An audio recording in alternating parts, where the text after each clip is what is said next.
limits. Great. Ladies and gentlemen and ladies, welcome to Livestream 100.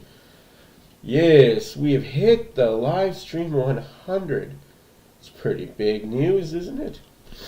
Excuse me, well, I sneezed a little bit. Tonight we have the Vancouver Canucks facing the more like Edmonton Oilers. Unlike what we've seen so far in preseason, the Oilers will be dressing a more NHL-laden lineup. As you saw with the lineups, McDavid, Brown, and Kane, Bouchard, Nurse, and Skinner gets the net.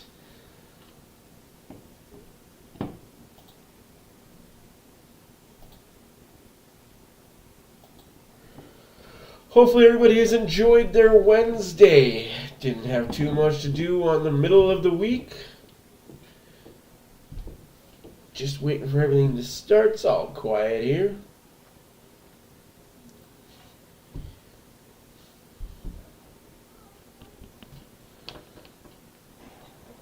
But do I think that you can do it better than Carmelo? If you're watching the baseball game, sorry about the Blue Jays losing. I actually want them to lose 3 or 4 more.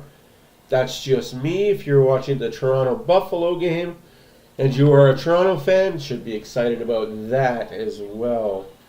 Shooting the puck, the clutch and grab there. Another little bit of a hesitation that looked like it got the one-time shot off of. Yes, I said it. I want the Blue Jays to lose 3 or 4 more games. That way they drop to the number 2 wild card and play Minnesota rather than Tampa Bay.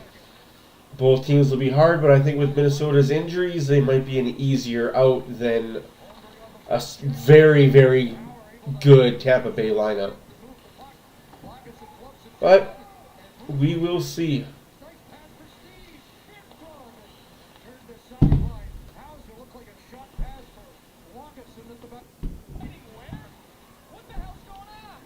There's about 7 minutes to puck drop.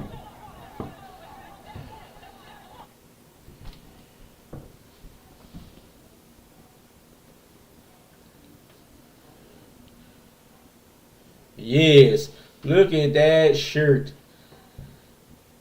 If you guys are interested in owning, we are giving away 1 shirt to 1 participant. Yeah, I think it's the Vancouver Crew. Even though it's in Edmonton, if you want to watch the game live, it is on Sportsnet 360. Otherwise, if you watch it on the other sports nets, you have to wait till the Leaf-Buffalo game is over. Or if you really want to be patient, you can wait till the Blue Jay-Yankee game is over. Either way.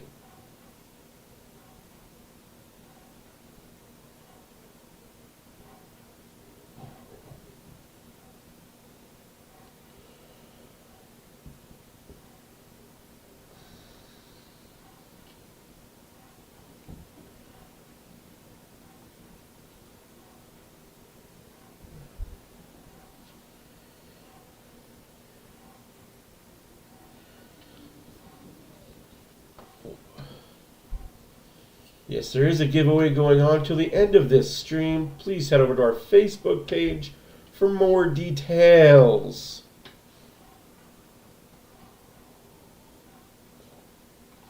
Yeah, this game's on Sportsnet, and I think the Calgary game is also on Sportsnet.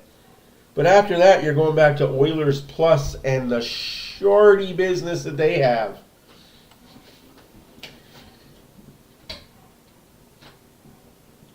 The funny business, as we say. A few new graphics for you here today. Hopefully the Oilers score a goal. That would be good. But if not, oh well.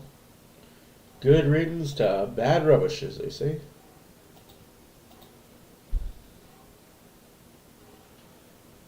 Ooh, jumped that thing.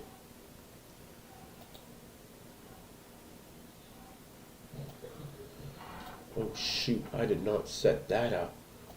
Whoa.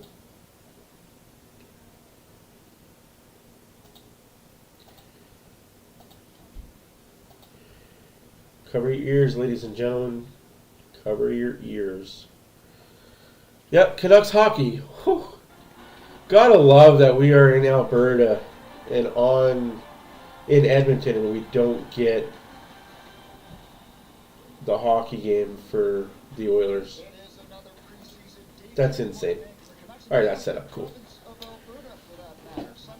Thank you, sir, for the link there.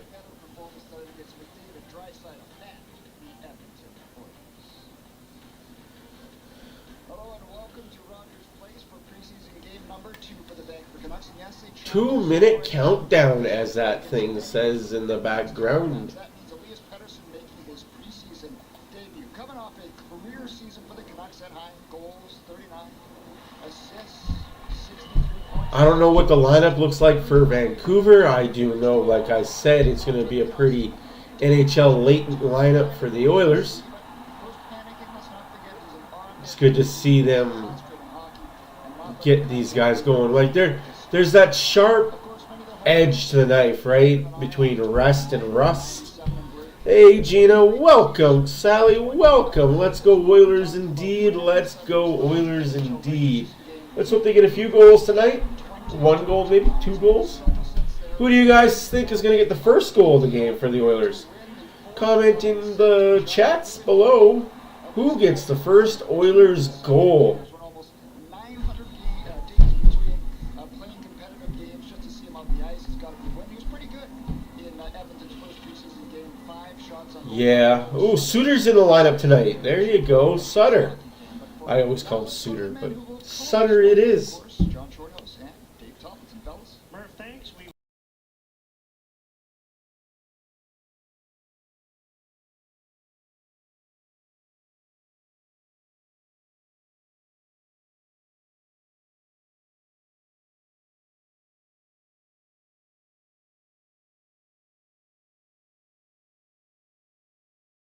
Hopefully a little less of that muting tonight and a little more chatty-tatty.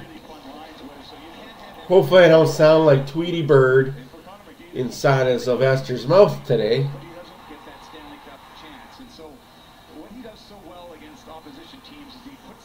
Connor McDavid does Connor McDavid things. In that time, he uses his speed and his skill. He's going to get another 150 points this season, but his season's going to start when the playoffs start, and that's when he feels he and his Just a team sec. I will switch graphics right here for you guys. His alter ego, Snarky Dan. I love it, Snarky Dan. And what an honor it is for him, and it's the right player. I mean, Quinn Hughes eats, breathes, sleeps hockey. He's always trying to improve. We talk about how McDavid can buy time and space. Well, you look at the skating of Quinn Hughes and his ability to buy himself time and space. He's been shooting the puck more in the preseason, in practice, and now he wants to lead his team on the ice. And of course, the Canucks have their eyes set on meaningful games at the end of the season. 2 players who had marvelous seasons last year. They played for the first time this preseason. 2 teams that will know each other very intimately within the next month or so. Canucks and the Oilers. The opening face-off from Rogers Place coming up next. Opening face-off coming up next, so they say. What if we colored outside the lines? Transform the expected into the unexpected.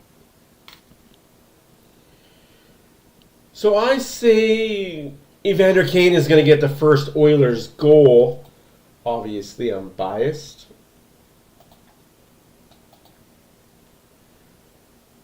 But it could be a Vancouver Canuck as well.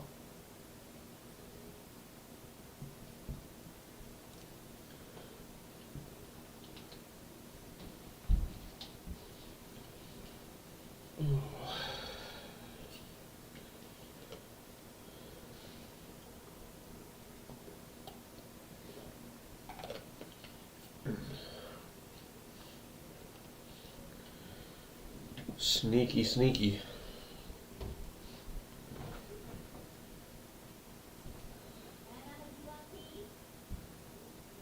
Who scores first? Well, that's a simple question. You get a simple question, you get to get a simple answer. If my remote... We'll go Kaner. Woo. Vancouver. Hey, we got some Vancouver fans in here. It is what it is. We'll rip on you a little bit, but we won't harp on you too much. Yes, the whiteboard is covered. There is a video coming out, and I didn't want to erase it to redo it, to erase it to redo it, to erase it to redo it. So the video coming out, and yeah. It's got lots of writing on that whiteboard. Don't want to spoil it. And I tell you though, As Chief, I welcome you here to Treaty 6 territory. Treaty 6 This territory. land has been traditional Region 4 homeland for the Métis people of Alberta, the Inuit, and ancestral territory of the Cree, Dene, Blackfoot, Saulteaux, and Lakota Sioux people since time immemorial. The recognition of our history on this land is an act of reconciliation, and we honor those who walk with us. Dryer Thank you. McDavid. Now. One of the two, yeah. I'm glad they're not on the same I line. would ask you to please stand if you're able, remove your hats, and join the singing voice of your Edmonton Oilers, Robert Clark. Robbie! Performance of the Canadian National Anthem. Oh, Canada, our home and native land, true patriot love in all of us command. With glowing hearts we see thee rise, the true North strong and free. From far and wide, oh Canada, we stand on guard for thee. God keep our land glorious and free. Oh Canada, we stand on guard for thee. Oh Canada, we stand on guard for thee. Well done, sir. Well done. Game time. Let's go, Oilers. Let's go.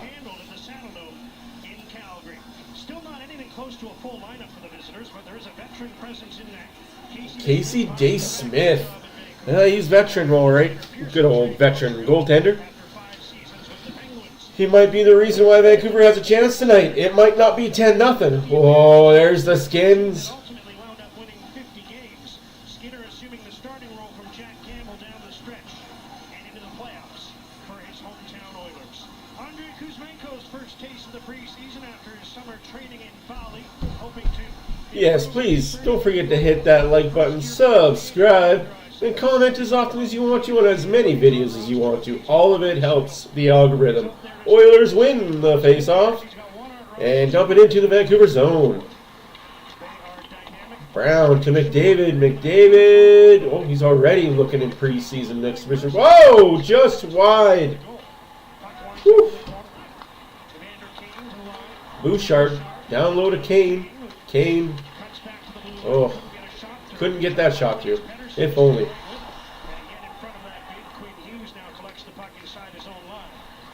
Yeah, Sportsnet is wonky that way. Unfortunately, you have to hear from the two Shannons. Oof. And out to center ice the puck goes.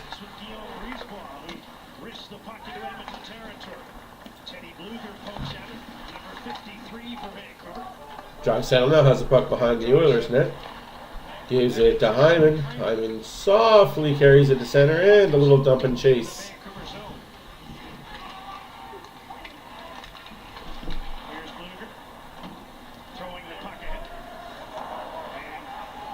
Niemelainen, good heads up pass. Does it work out?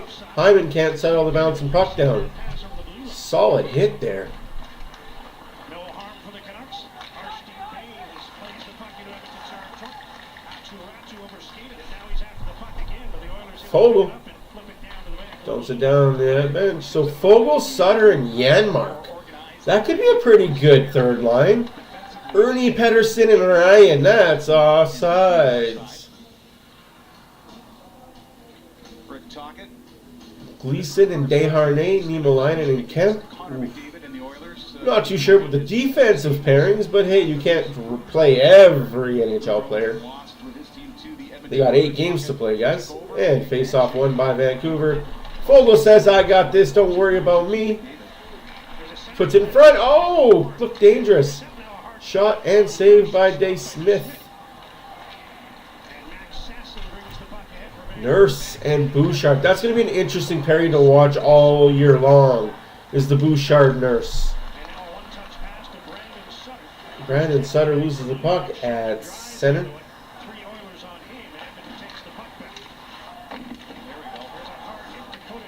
Ooh.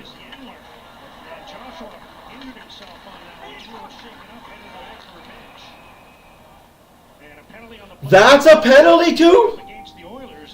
Oh, come on, 2-4. All right.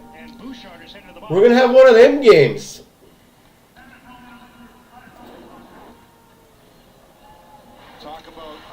That's interference, non-call. That's cross-checking. Yeah, you just pushed him. All right, cool. And that's up high against the shoulder of Elias Pettersson, his first action in the preseason. And now the Canucks power play can get to work, and it's going to be. Hey, they're going to call it. They're going to call it, right?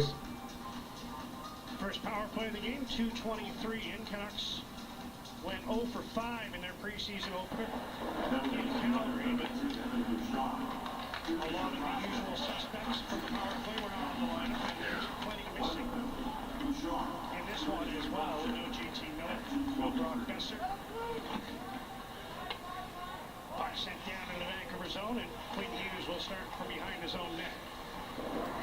Hughes, the lone defenseman, Pettersson, Kuzmenko, Garland, and Hoglander up front.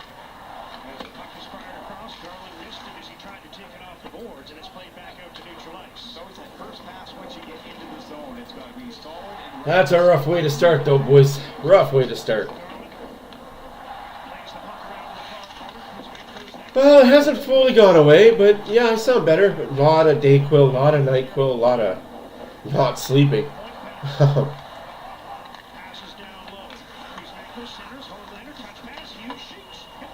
So off the post, Vancouver full control in the power play. Just hits the post, though. Hey, we take those, we take those. Hughes hit the post, now he's under pressure, loose puck in front, and cleared away by Gaines, as the Oilers were sniffing around short-handed. But the Canucks able to survive that. talked about it in the opener with Quinn Hughes looking to shoot the puck more, and even in the scrimmage in Victoria, he was electing to shoot every time when they practiced the power play, and this solid one hits iron. Canucks move back in. Stone takes us in. The Henderson dumps the puck around. Oh, there's a hit from behind, maybe another penalty. Another penalty coming up against the Oilers. Yikes. And with 20 seconds to go on the Bouchard penalty, the Oilers take another minor. Easy call for the ref. Cannot be sloppy, guys. Quit playing some sloppy hockey. Nice little touch pass, and he steps into it. There's a screen and just a couple of inches more to the left. Low glove, but not in. Bounces off the goaltender. And this is Janmark. Right into the numbers. Easy call against McWard. He accepts the hit. And 20 seconds of 5 on 4. That's rough, folks. That's rough. The biggest thing was winning the face-off and moving it from there. It'll be Pettersson to take it for Vancouver against Brandon Sutter for the Edmonton Oilers to the right of Stuart Skinner.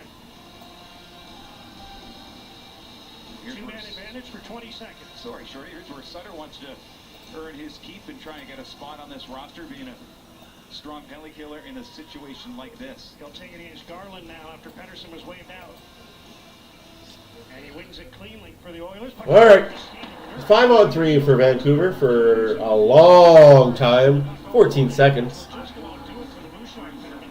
10 seconds to go You can watch the game by going to any streaming sites or paying for it with your cable subscription. Gains the blue line, hooks the puck to Hoagland. First penalty's over. It's the best I got for you guys. I can't show the game as much as you guys are listening to it because I do not have the rights and I don't want to get banned. As the puck is down into the Vancouver zone. And they've got a minute 25 left in the penalty. Shots are 1-0 Edmonton, even though Vancouver has had the first power play and are working on their second. Oh, he hit him. That's another penalty, right, ref? Big save by Skinner. Hey, Skinner, welcome back. And Kuzmenko hoping for a second chance. The direct shot towards Two in the sin bin. One for a hit from behind and one for a cross check. quick spin move and trying to get it underneath of Stuart Skinner.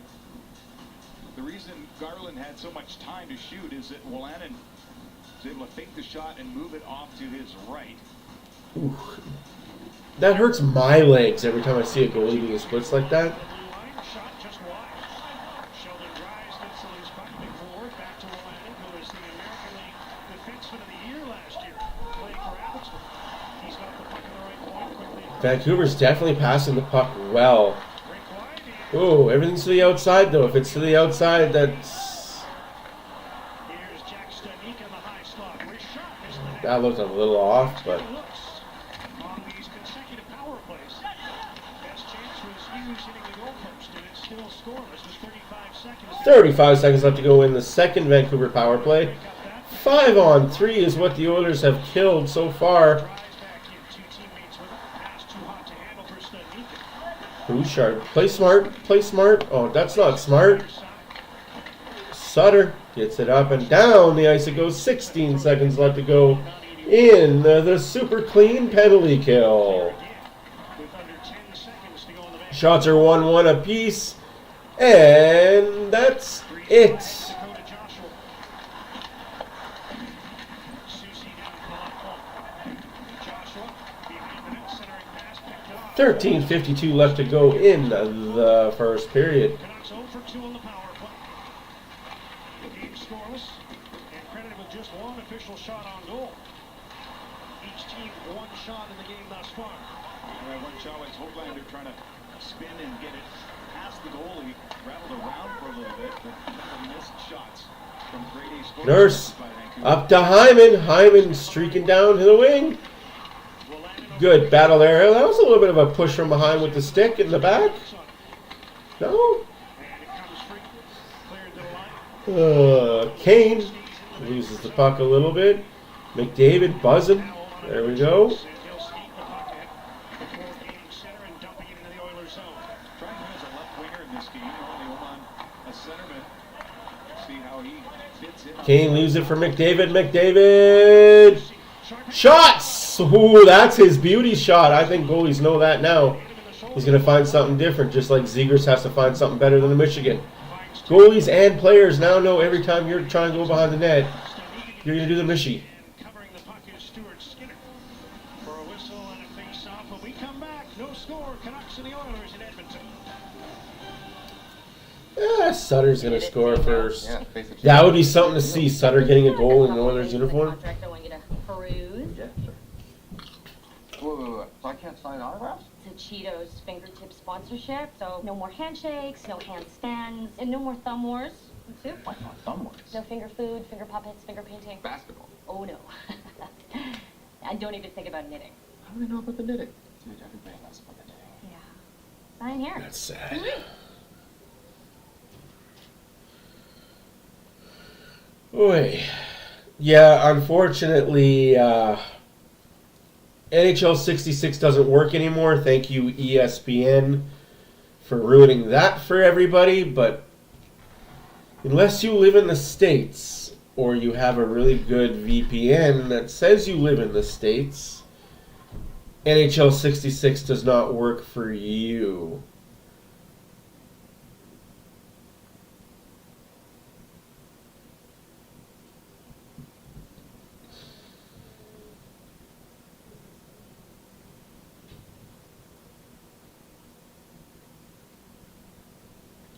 Yeah, that would be something. AJ scores a goal against his old team. They kind of gave up on him.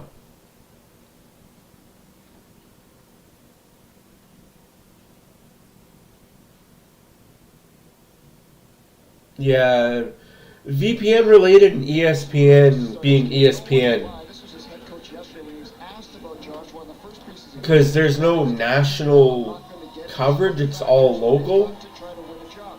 So it's... There, these guys really Television rights in the States is really weird, but... giving other factors today. Brendan Batcher saying the fitness levels have to be better.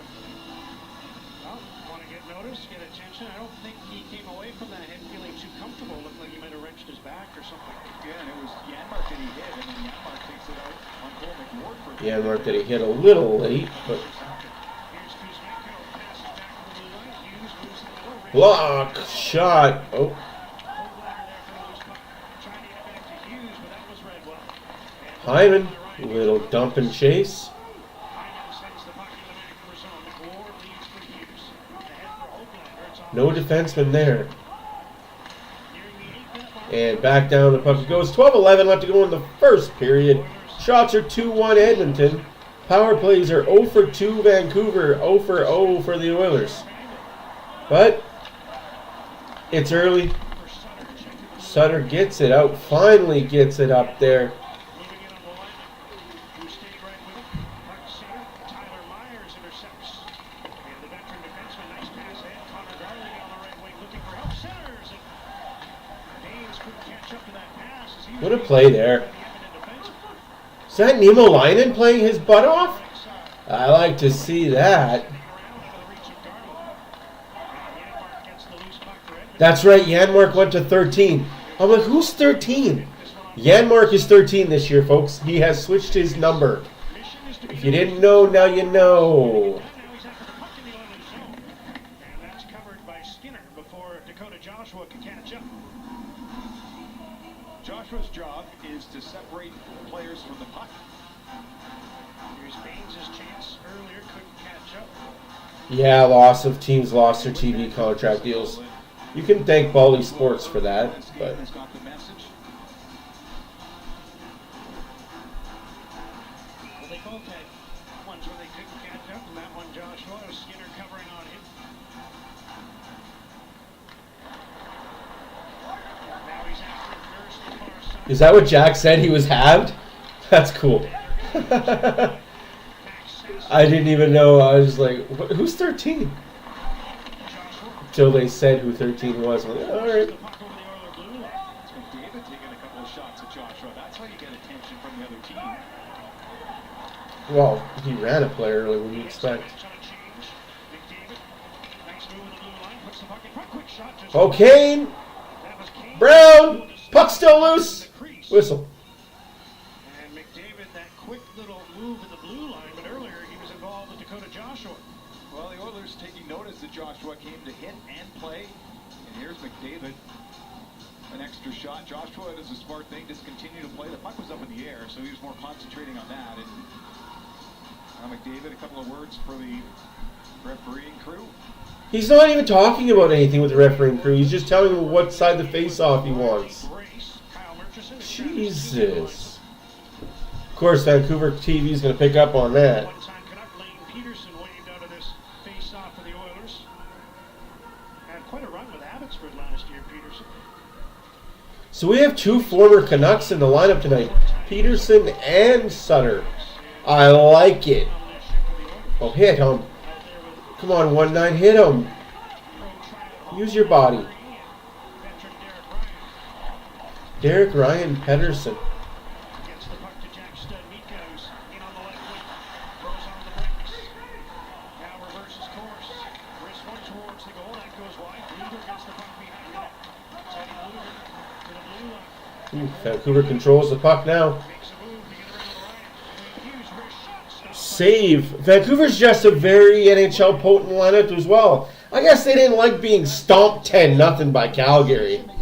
I mean, who does? Home opener for the Vancouver Canucks. It's October 11th, and you can get your tickets today. Home opener in Vancouver, October 11th. That is also the Oilers' season opener, October 11th. I like that he's looking to shoot, not trying to dump it to somebody who's covered in front. front of the net.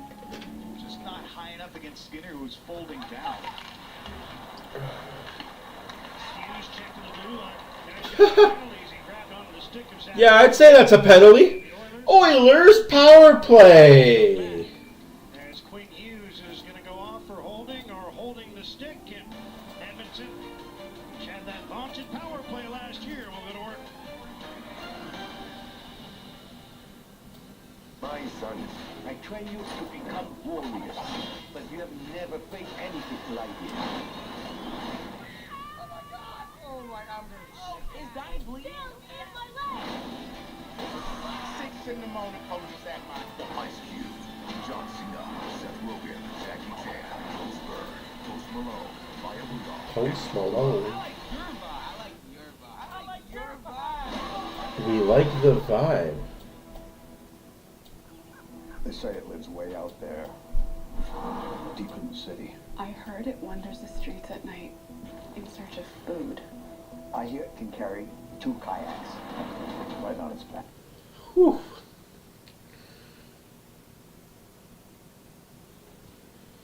Thank you guys. Thank you for liking the shirt. I like the shirt too. I like how it feels. Very good quality.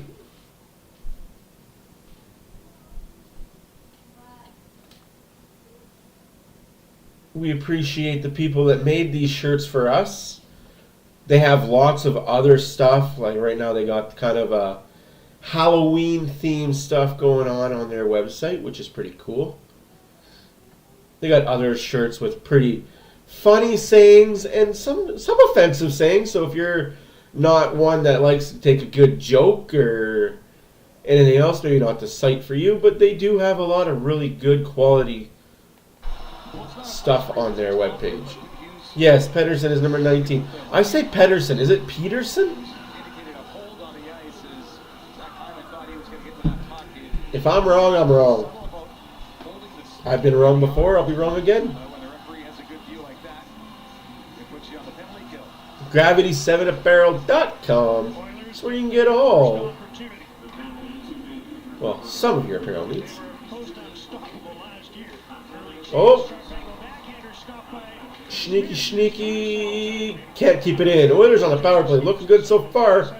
3 shots to 2 now for the Oilers. They should count that as a shot. We're a little slow at adding shots, preseason-wise. Draisaitl dropping it for McDavid. McDavid gives it up. Oh, what are we doing, kid?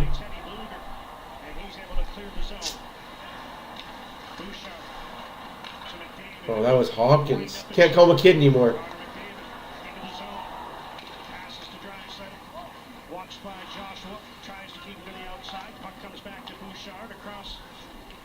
Hopkins. Oh, how can you tell that you don't work on power plays in the summer?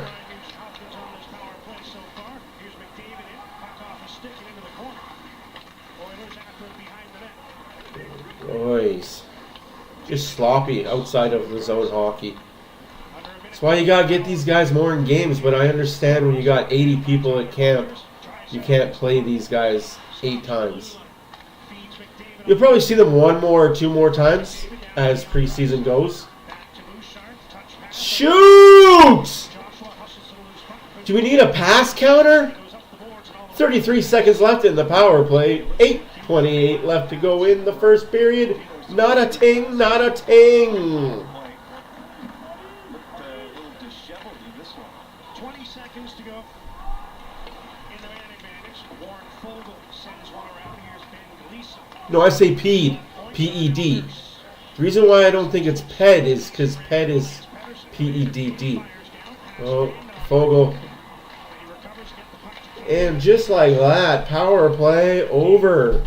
Both teams are over. Ooh, what a shot and a save. Canucks are back to full strength. Kane across and a shot wide. As Ben Gleason had a good look. Come on, Gleason, if you're going to take the shot, make sure you hit the net. It's all good. We still got a nothing score. It's okay. Fogle in on the forecheck. Fogle, Kane kind of makeup line right now.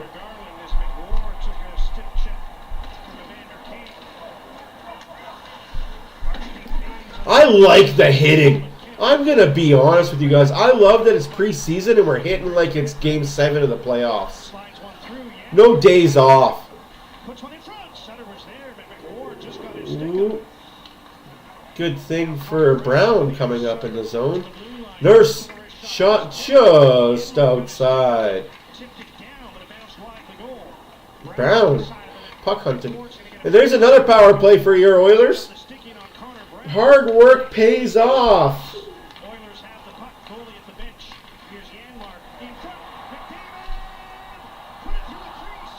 Oh, that's Franchi. McDavid's in regular season game 54. Oh, that's unfortunate. But let him touch. Power play, Edmonton. This is what it should be like. 6 on 5 and Connor McDavid dancing. Runs out of room below the goal line. I think he's trying to bank it off players in front. Man. Even in preseason game 1, he's in game 82 form. On the ice. The tail end with the 6 on 5, but McWard will sit. And we'll see the Oilers power play. They got their top unit out. Man, I can't wait for a full year of Brown, McDavid, and Kane. Oh man, like it's gonna be such a great line, I think, for the Oilers. Too clean for a face-off win by the Oilers. They got to go back to the own zone to regroup. That kills off 7 seconds of the power play. McDavid flying, but just stick checked and loses the puck. Turn around, Boosh.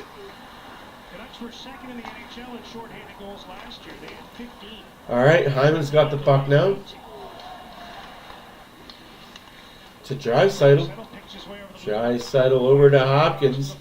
Hopkins holds it for Boosh. Boosh shoots! No, he doesn't.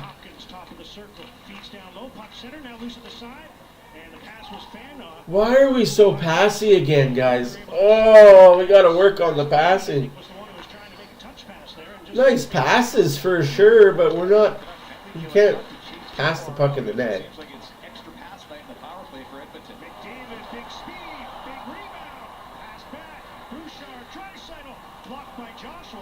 Boy. This is why we need a shooter on the power play on the point.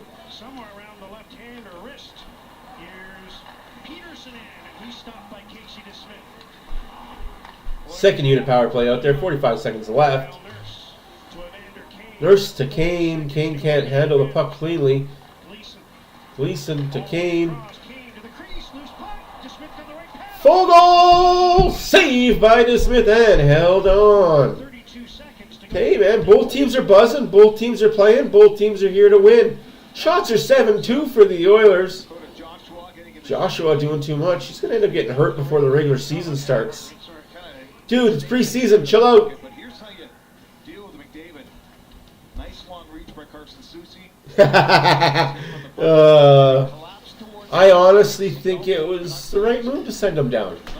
Oh, that guy almost covered the puck up in the crease. Face-off kind of won by Vancouver, but down the ice. 5 minutes left to go in the first period. 20 seconds left to go in the power play.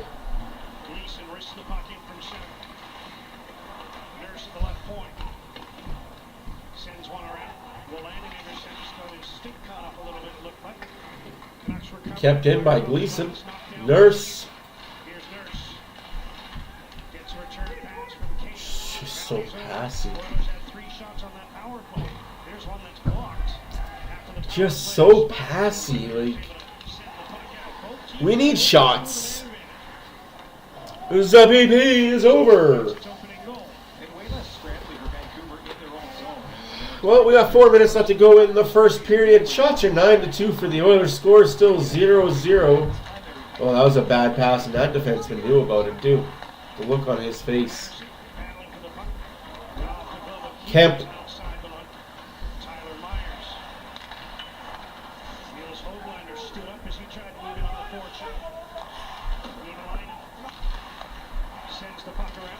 Held in by Tyler Myers, whose shot didn't get through. And the Oilers break back the other way. Ernie backhands one to the corner. Myers pursued by Ernie. Ernie, 2-1. Woo. Good hustle, my friend. That's what you like to see from guys that want contracts. Just hustle all out all the time. Bouchard.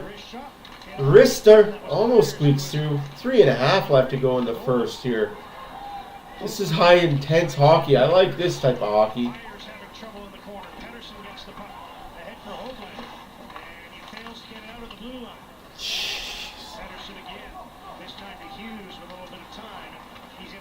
The puck down to the Edmonton blue line. Garland's there, working on Nurse, waiting for help. Canucks are changing.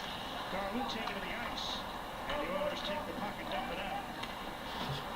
Under 3 minutes remaining in the opening period. To Archdeep Bays. 240. Little wrist almost squeaks through. Big save by Skinner. Vancouver keeps it in.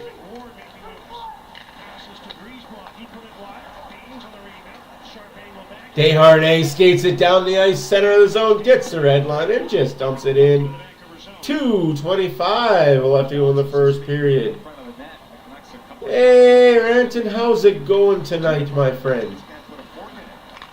Not too much, just enjoying some actual preseason hockey with a actual NHL team. Again, though, don't get too high, don't get too low with these games. Preseason, nothing matters. How are you liking the Rangers so far this preseason? Anybody catch your eye that you like? There it is. McDavid, Wheelan, he's free. Nobody with him, though. That's the problem when you got 2 slow skaters on your line. And that's offside. And just like that, we will have a commercial break. It's 0-0 is your score. 1:36 left in the first period.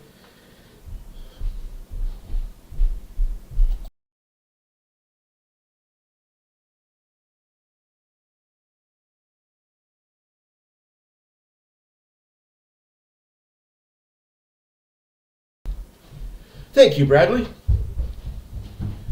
I agree, this shirt does look good. Pitlick. Huh. Now, is that the former Oiler Pitlick, or is that the other Pitlick?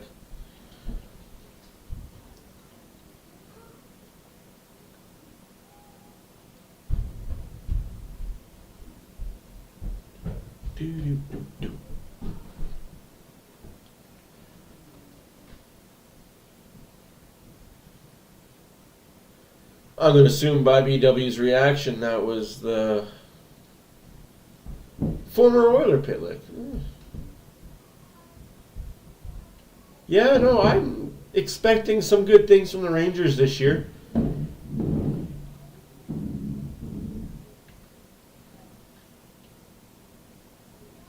Tyler, the Medicine Hat alumni. Yeah, there's some teams I'm expecting good things from, and there's some teams I'm not expecting anything from.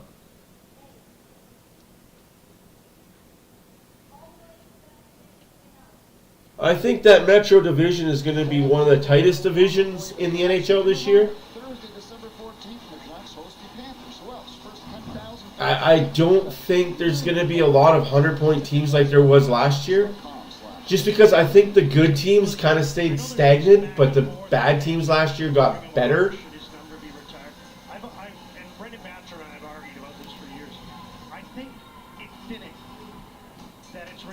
Yeah, I don't understand that. I don't understand the whole Tampa Bay situation.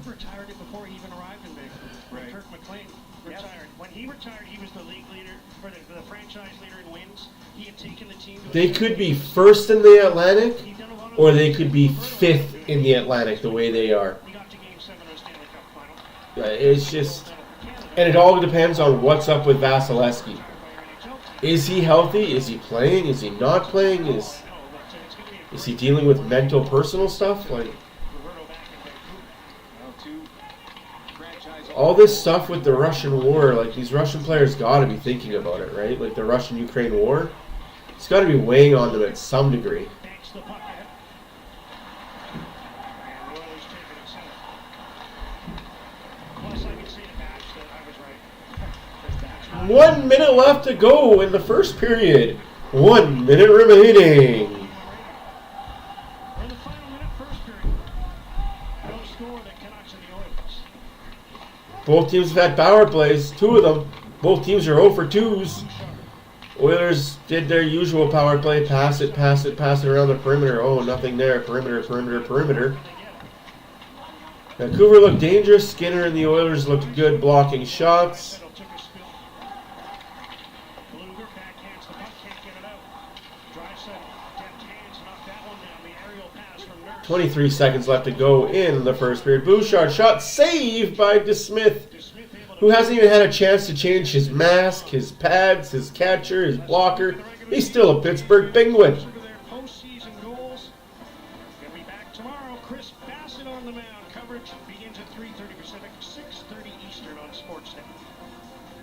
Like I said, I kind of want to see Blue Jays lose a little bit here.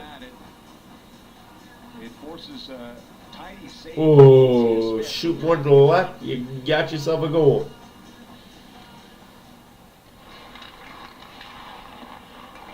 And out the zone it goes, 15 seconds.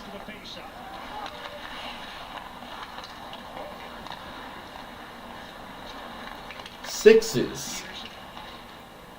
Backhands one in wide of the back of the goal. Just like that, first period over.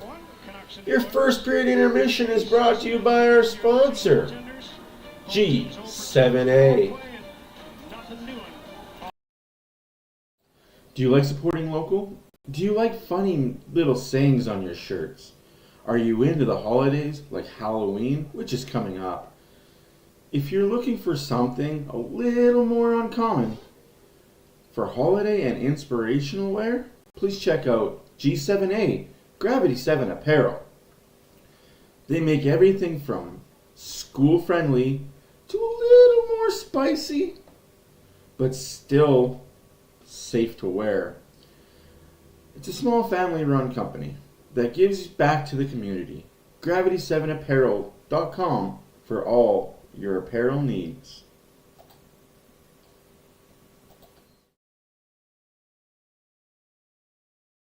Just like that. The out-of-town scoreboard brought to you as always. Bailey's?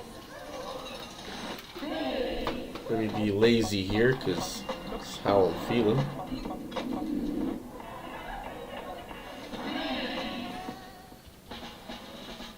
Oopsies. Excuse me for half a second.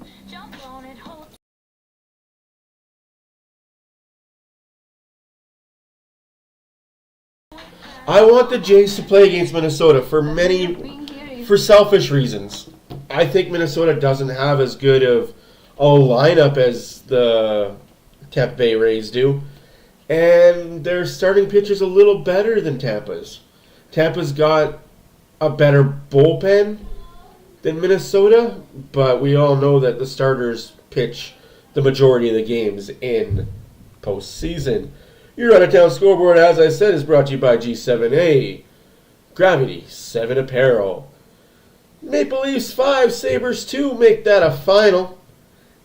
Make it a final in Carolina as they have 4, the Panthers get 1. Late in the third period, Canadiens 4, Senators 3. Other finals around the league. The Islanders 2, the Flyers 1. After 2, the Jets 1, the Flames 1. In the second intermission as well, the Lightning 1, the Predators nothing. And still to happen tonight, the Kings and the Golden Knights, the Sharks and the Ducks. 2 games still like to happen. Puck drop for both those games is 8 o'clock Mountain, 10 o'clock in the East.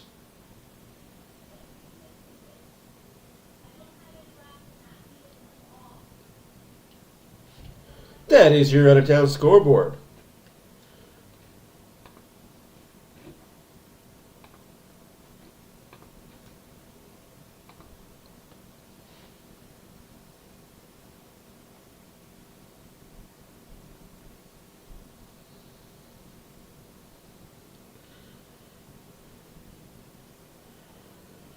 Talk about Cody Rhodes. Talk about why the WWE has released so many people. You may not like conspiracy theories, but when conspiracy theories are true, there's nothing you can do.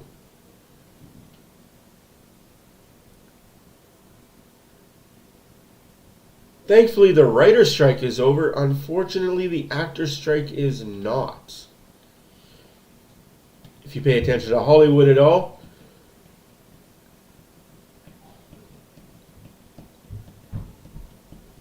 we got to talk about the Toronto Maple Leafs going to the Kraft Hockeyville. That's good. I like to see that. It just sucks that most teams don't send all their good players when they do these little small town get-togethers. Sure, the players go, they just don't play.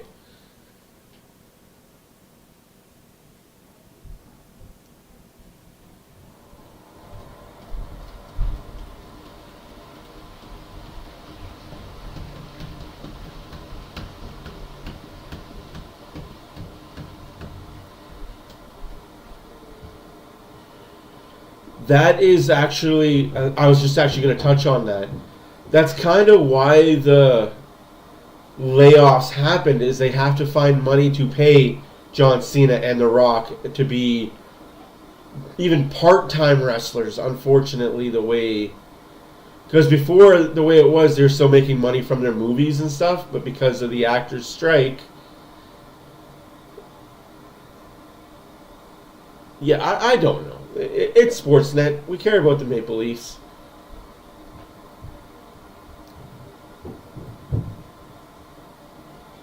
No, you're not on our own channel. Unfortunately, this is what you get when you get Sportsnet. We have TSN, the Toronto Sports Network, and we have Sportsnet.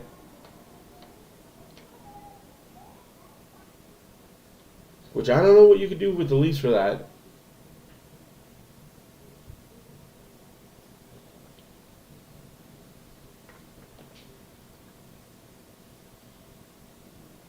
Yeah. I agree with you. Like, I understand the layoffs. I get budget cuts, especially with this merger, bad timing and all that. But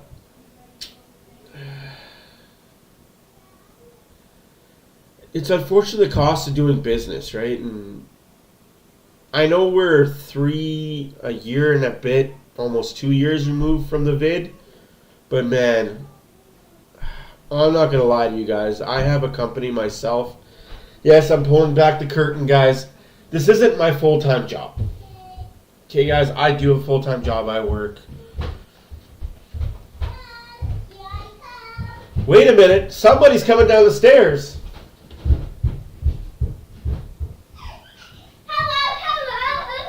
There was no knock. Where was the knock at the door? She didn't want to knock today. No, don't uncover that. That's a secret. That's for later. That's a secret. Daddy's working on another project while he's working. Can you keep a secret? Yeah, okay. I love you. Oh, big hugs. Mwah. I'll see you in the morning. Can you open the secret so that you can draw? You can see the secret tomorrow. You can see the secret tomorrow. Yeah, it's just right now while Daddy's working, he needs to have the secret covered. Yeah. Cause see right there on Daddy's that camera, working. Daddy's working. Can you say good night to everybody? Good night, everybody. Okay. Now go to bed. Yeah. See you in Let's the go morning. upstairs. We have to go turn off Bluey and get your phone. Do you want me to leave you the idiot? Doesn't matter. No tush pass to play, please. Yeah, don't. Forgot to cover that up. But another thing is. Boing, boing, boing. It's so bouncy. Okay, just a second. She was.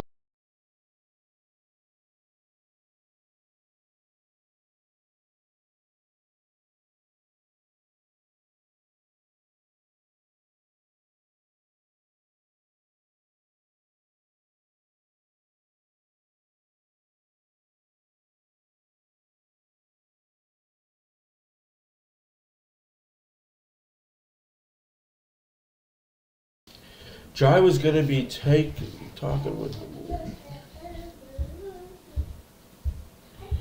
Yeah, I don't understand why they're still highlighting that. But yeah, don't like the merger. Dana White is a dirty pig.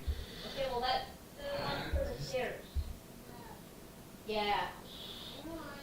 I won't comment too much on it. I like Dana White, and I understand the business. Like,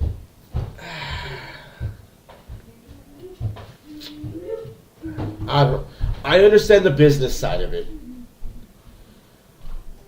And unfortunately, we do get attached to people and we do get attached to things. But as a business owner, you can't. You have to see them as they are. They are money-making tools to make money for you and for them. And if said thing doesn't make money, you have to move on from it and make yourself money. Like I said, I see the business side of it as a business owner myself. The vid did not help anybody, especially in my industry. We are still reeling from it.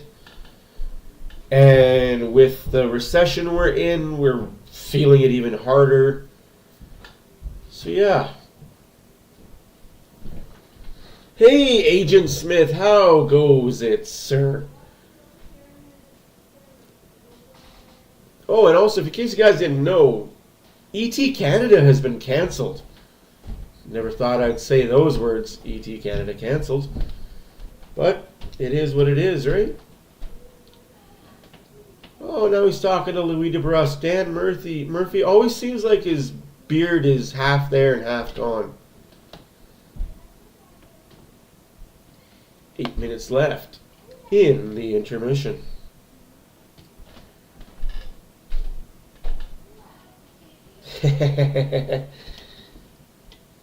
Is it cup or bust for the Oilers? I don't think it's cup or bust. I think that's just what they say. But yeah, they got to win a cup sooner or later. What baseball game did you watch, Mr. Smith? Okay, I'll be right back, guys. My daughter needs me.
Sorry about that, my friends.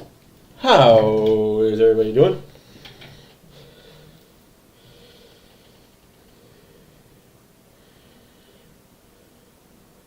How did the Jays game end up?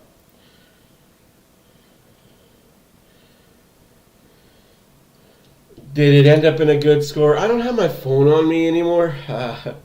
Work injury to phone. I'm getting a new one tomorrow. So, no thanks, but thanks.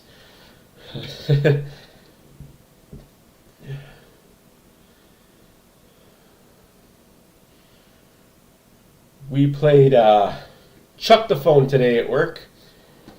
And Chuck the Phone we did. Yes, don't forget to hit the like button, subscribe, and leave a comment on some of the videos. This video again is a giveaway video if you head over to the Facebook page to be entered in to win one of these beautiful shirts. It's a good time to be alive.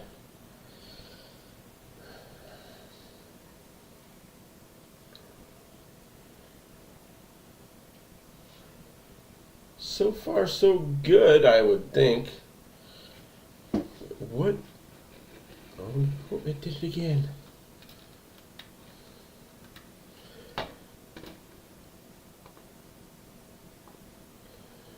Oops.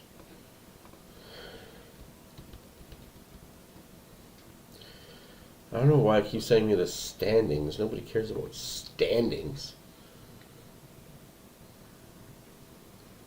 Marlins and the Mets 2-2. Don't disappoint me, Blue Jays. Please tell me you got mollywopped.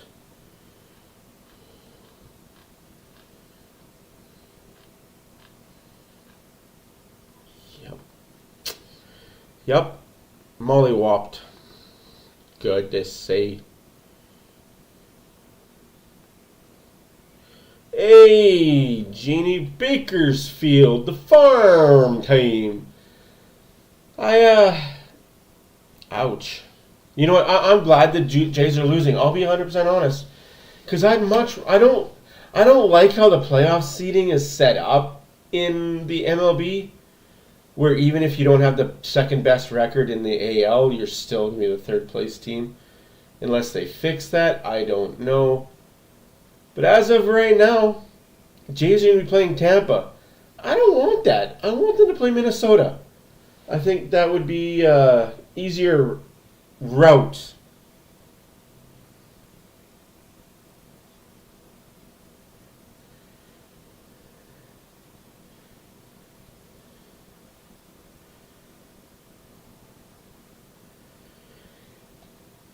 Oh, for sure. Like, yeah, I guess, yeah, you can say their bad habits are catching up to them.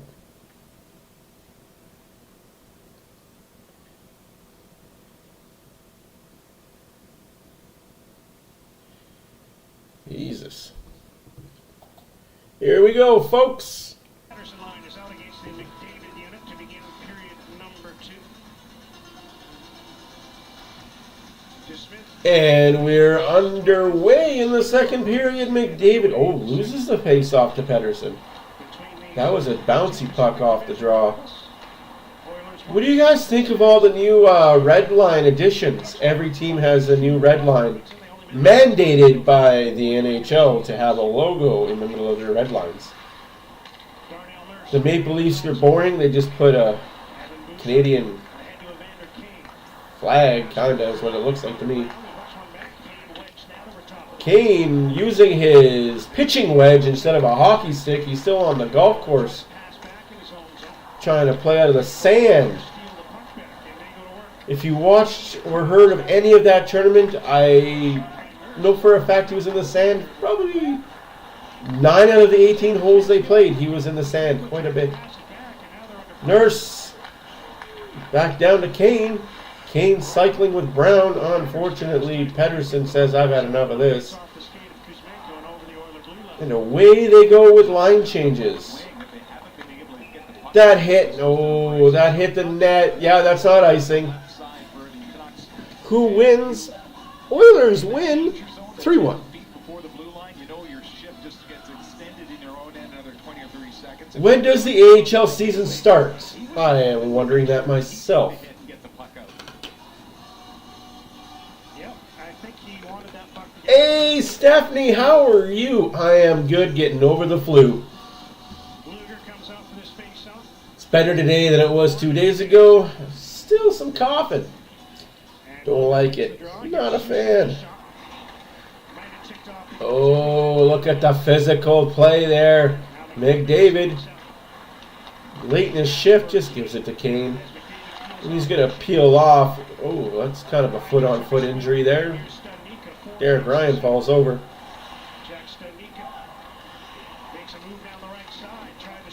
Good play there by Gleason, and then followed up by a not-so-good play.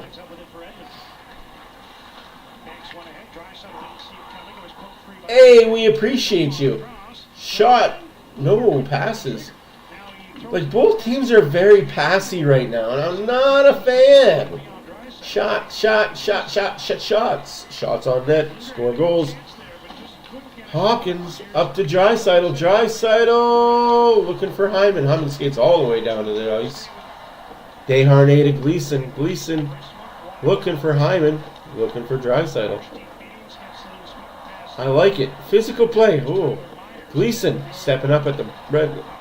That's only 10 feet offside. What are you doing? Absolutely. Tuesday, October 10th, Nashville, Tampa Bay, Chicago, Pittsburgh, Seattle, Vegas. I'll be watching some of those games and not watching any of those games. Hit that like button 7 years ago. You know what? I am the owner of this channel. I haven't hit the like button. Utu.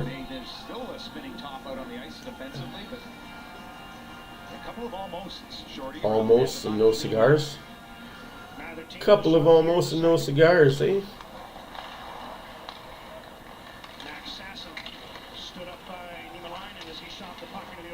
Blocked. Niemelainen. Oh, we gotta shoot the puck though.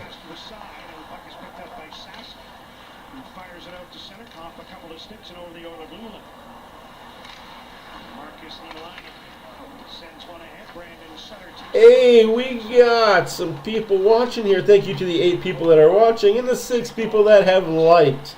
Greatly appreciate every single one of you. Let's go.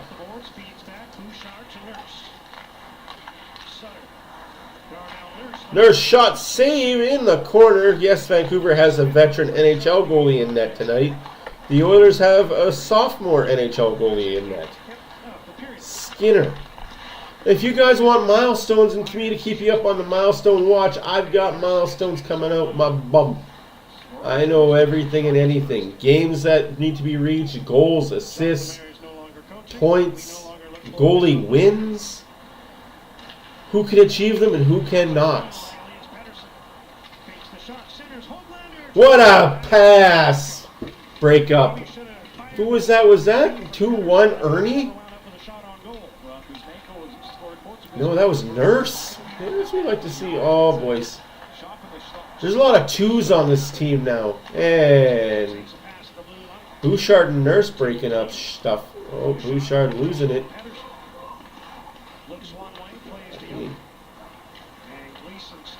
Gleason up to Kane. Kane just dumps it.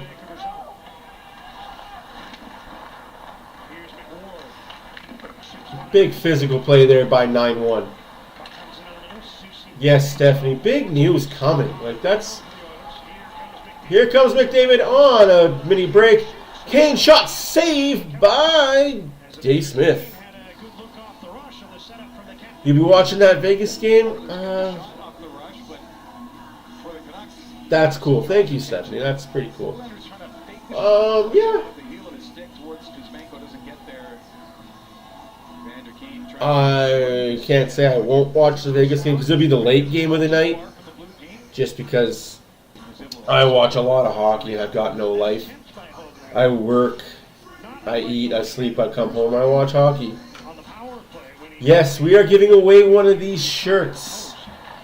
As soon as there's a commercial break, I will stand up and show you what the back of the shirt looks like. It's not just blank. There is something on the back. zone. And that's an icing. And another face-off in Vancouver territory. Maybe I might be able to do without having to stand completely up. So, there's the bag for you guys. It's our saying. Read it. It is a good saying. Teddy Bluger, just smart defensively. Got the puck here, has nothing else to do with it other than put it to an area. Let's go. We got times to spares. Oilers, ooh. That was a dirty hit. I'm not going to lie. That looked like that could have been a hit to the head. Definitely interference. The Oilers, Desharnais got away with that one. Ooh, that's rough. That's rough. I call it like I see it, guys. I'm not just biased against the Oilers. When the Oilers do get away with stuff, I calls it out. McDavid tries to go 1-on-2 with Brown. And no defenseman there. Unfortunate. Real Oilers talk for real fans. Got that right, B-dubs. Oh, boys. Oilers are buzzing right now. Kane gets kind of mollywopped in the corner there. Shot save. No rebound. 14:30 left in the second period. 13-3 are the shots for the Oilers. Still no score.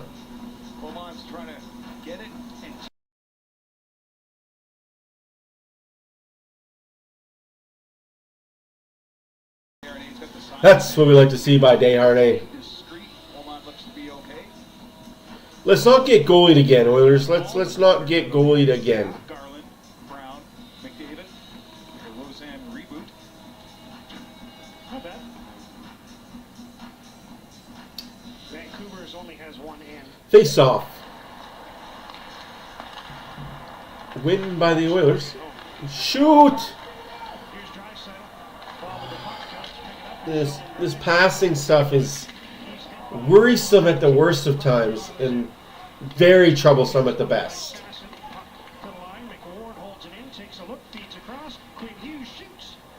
Shot blocked.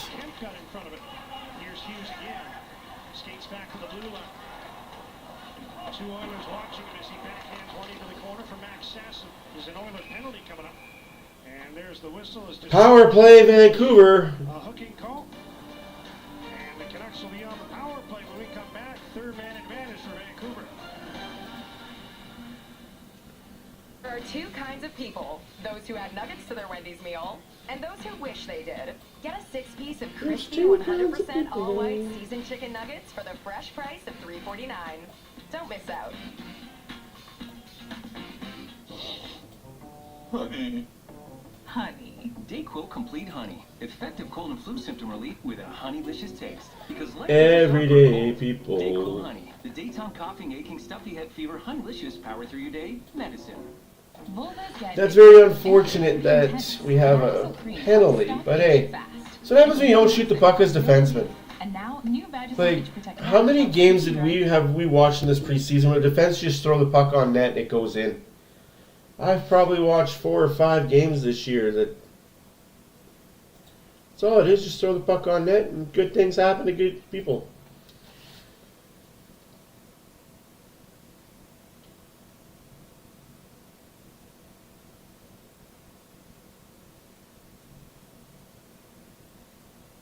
No, absolutely. If you're on the live stream, you commented, you're already in.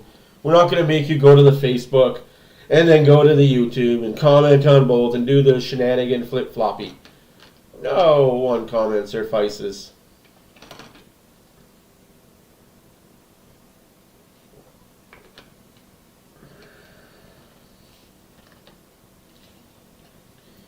Easy peasy. Hawkins with the hook. That's a hook in preseason. Subtle, but enough to draw the okay. call. Quinn Hughes is so good at pulling players towards him when he turns his back. Sure. That you almost get forced to get your stick into the hands. Number 1 power play for Vancouver right here. During the commercial break, Connor McDavid in discussion with referee Riley Brace didn't think it was enough to warrant a call, but the call was made and the Canucks get their third power play. Hoglander back to Hughes. Are you getting another 5-on-3? Down low, Kuzmenko sets up shot behind the net center, swing and a miss for Hoglander. 13:40 left to go in the second period. 14-3 are the shots for the Oilers. Unfortunately, no goals for either team. And that's icing. What are you doing? Taka was referencing the Edmonton power play when talking about what we like to see his Canuck team too. Players moving around to different spots. It's Kuzmenko at Gretzky's office trying to make a saucer pass that never lands, and Hoglander kept coming into it, and so doesn't connect with the stick. But you know, you practice in your spot on the half wall. You're down low. You're at the blue line, and it's the ability to interchange and pull someone away as a penalty. All right. The Oilers have done so successfully with And he's same thing. Here's Elias Pettersson. He's perfect on face-off so far in this game. Puck sent across. Oh. Garland couldn't handle it. Back on the Oilers, short-handed. Here comes Fogle, short-handed. Oh, wouldn't that have been something if Derek Ryan could get a handle on that bouncing puck? Just like that, though. A minute left to go in the super clean penalty kill. But still no score. Lots of time left in the game. Still game and a half. Whew. 40 seconds left to go in this penalty kill. Oilers looking good on the PK, not so good on the power play. Very good 5-on-5. If we can just figure out the passing issues of the power play, we'd be good to go. I get that's their bread and butter. Pass, pass, pass. Beautiful shot, goal. It's preseason, guys. Shots on net. Let's get the shots working.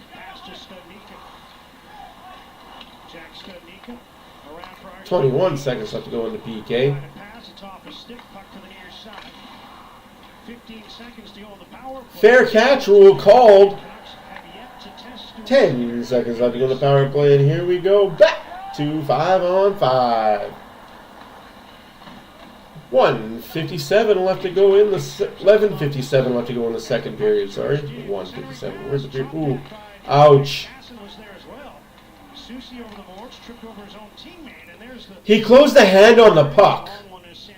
Interessante. That's penalty most nights.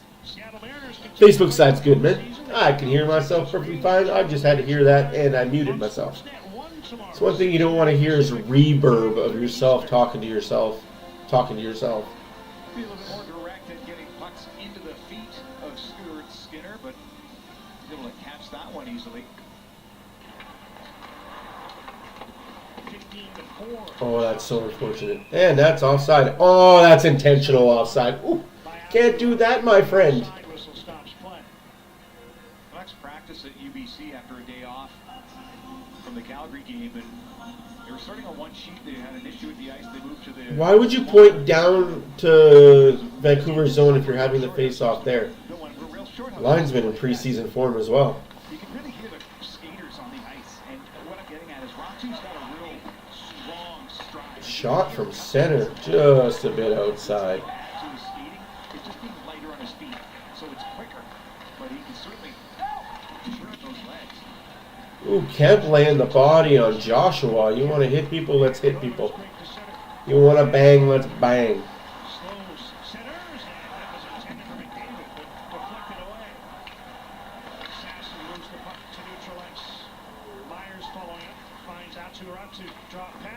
Saved by Skinner. It's good that he's not busy. This shows that the Oilers are working better defensively, and that's icing. No! Dave Smith decides, I'll just play this right quick here.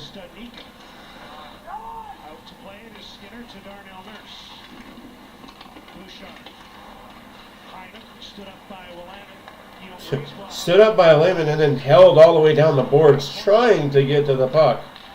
What the cluck? Oh, jeez, that's dirty. Come on, though, ref. If you don't call you call the first one, that's not a problem. If you call the first one, that's not a problem. Well, as Oman was coming into the zone, he grazed Draisaitl. And after that, Draisaitl... He put his shoulder in the back of Draisaitl. shot, and this is a deliberate slash by Draisaitl. Back of the leg. Yeah. Yeah, it's a penalty. Hey, Vancouver, show the first thing that caused him to get a slash. Bowman was wanting to cut in, and he didn't really, do much. Redonkulous. Yeah, that's a 2-minute penalty. I totally agree with that. I'm not debating that. Hey, Ricky. Oh, yes, baby steps to the cup. We start in Game 3 of preseason. 0-for-3 Vancouver on the power play. This is preseason. I'm fired up already. I'm not sick anymore. I'm fired up. This is the NHL, pretty close to the NHL Oiler lineup. I expect more. Last game when it was AHL players and CHL players, Winnipeg was going to mollywop them. It was just a matter of time.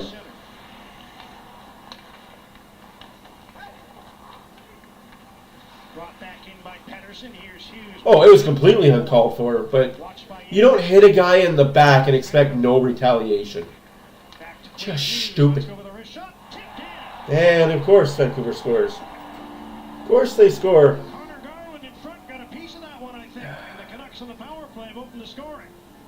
I just don't get it. I just don't get what we do in Edmonton to... Alright. It's all good, guys. Lots of game left. Vancouver 1, Oilers nothing. Not Garland, who was reaching to tip it. It's Hughes' goal, I think. Is it Evan Bouchard in front? Garland was right in front of Skinner. 15-6 of the shots for the Oilers. 1-0 Vancouver. Able to run that power play properly from the point. So 10:22 of the second period on their 4th power play. Although if you take a look at that entry, the guy nailed Draisaitl from behind because Draisaitl's a tree trunk. He doesn't fall over. But hey, still can't do that if you're Draisaitl. That's a selfish penalty. Yeah, fall over, ref. And then that's interference because you're not in position to make the call. You can't make the call properly.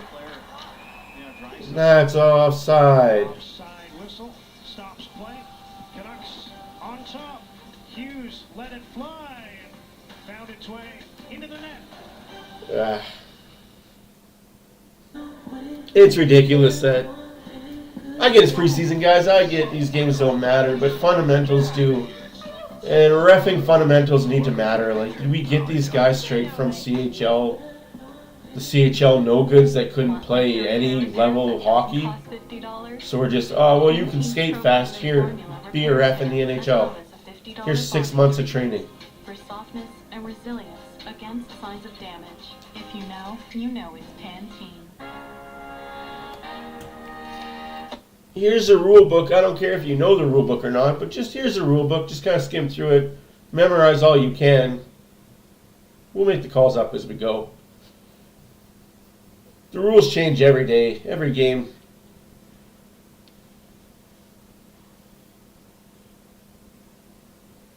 Oh my goodness. Jesus. The Taylor Swift love affair with Travis Kelce. Oy. That's something, man.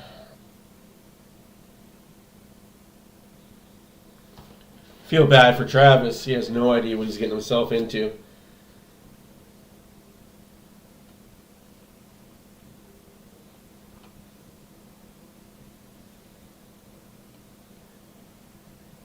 Oh, absolutely, everything can be done disciplined.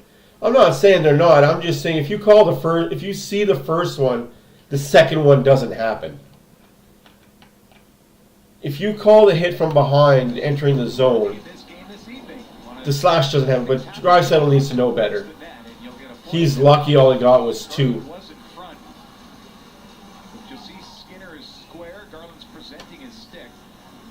There it is off Bouchard before it could be touched by Garland. Tragic. Just over that left shoulder, and the puck was going blocker side. The goaltender's frozen. People should care because if that relationship ends badly, those Taylor Swift fans are going to eat Travis Kelce alive on social media, and they will buy tickets to every football game that the Chiefs play just to boo him and taunt him. Oh no, Cody! Please don't start that. We're not going to go 0-3 in preseason. And if you really care about wins in preseason,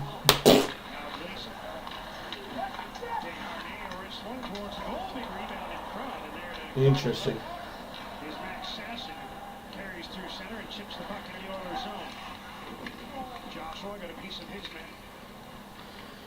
Delete your message, dude. That's fine. It just makes no sense. Makes no sense.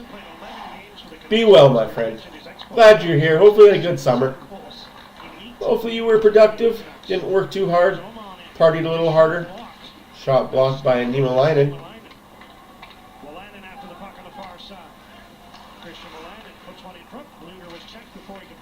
Kane. Ooh, trolley tracks jumped up.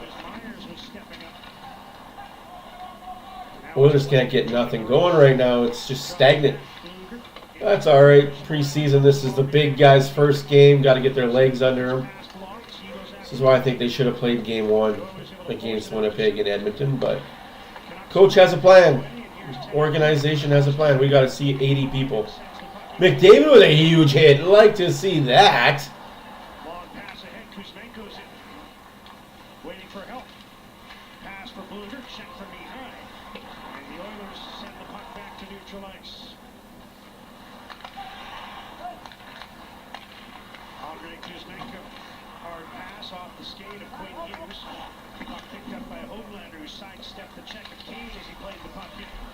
Nurse. Oh, still sloppy with the puck.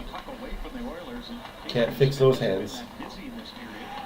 7 minutes left to go in the second period. Shots are 16-6 for the Oilers. Score is 1-0 for Vancouver. 1 for 4 on the power play are the Canucks. 0 for 2 on the power play are the Oilers. But preseason, we're not too worried about it. Good things happen. As long as you do good things and you work on them, work on your bad habits, that's all that matters. Improve, right? Oh, Nurse, that's not improvement. Just put it deep in the zone. Hopkins gives the puck up to Hyman. Hyman has Hopkins and Draisaitl. Well, Bouchard shoots! Why are we not shooting in prime shooting locations? Scores! Ryan Nugent-Hopkins. Oilers on the board. Yes, as Oilers players get their new goal stuff, I will show more Oilers graphics. But for now, this is what you get.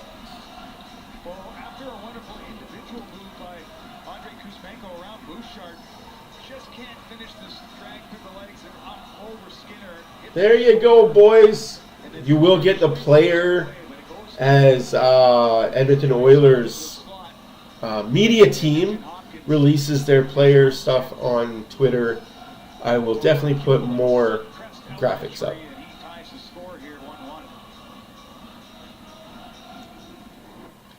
Oilers had only scored 1 goal in their 2 preseason games prior to this one, and Nugent-Hopkins had an assist on it. We need a win in preseason. Fans are feeling the pressure. Fans can't handle it. They're like, no, don't beat my Oilers. Not my Oilers. Oh. I have a friend. After the Winnipeg second loss, he's like, oh, Oilers are 0 for 2. Time to sell the farm. Time to rebuild. Trade McDavid, trade Draisaitl, trade everybody. 10 years of darkness. Here we come again. And I know he was joking, and it was just funny because some people didn't. And his Facebook feed blew up with people just telling him he's not a real fan.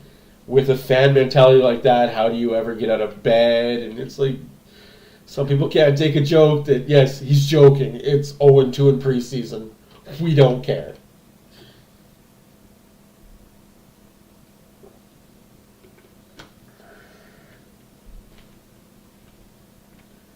Ontario. How is that Ontario weather? Not too chilly. I hear you guys might be getting some snow lately.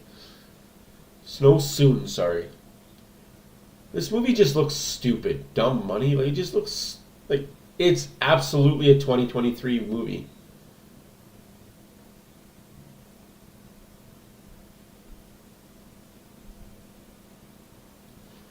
We had Hawkins, McDavid, and Draisaitl, all 100-point players. Imagine that, eh? 300-point players.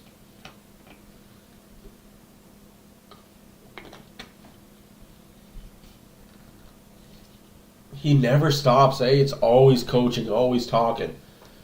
He's just a player's player. I like it. Yeah, I'm shocked too, Jay. Dude, I am shocked I have a friend. I'm even more shocked I'm married. Dude, it shocked me.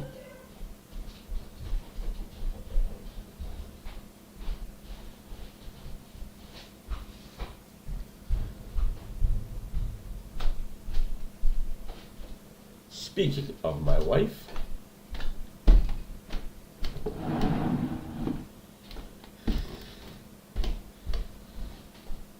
Hey, bros, welcome back. You're coming? Oh no, please.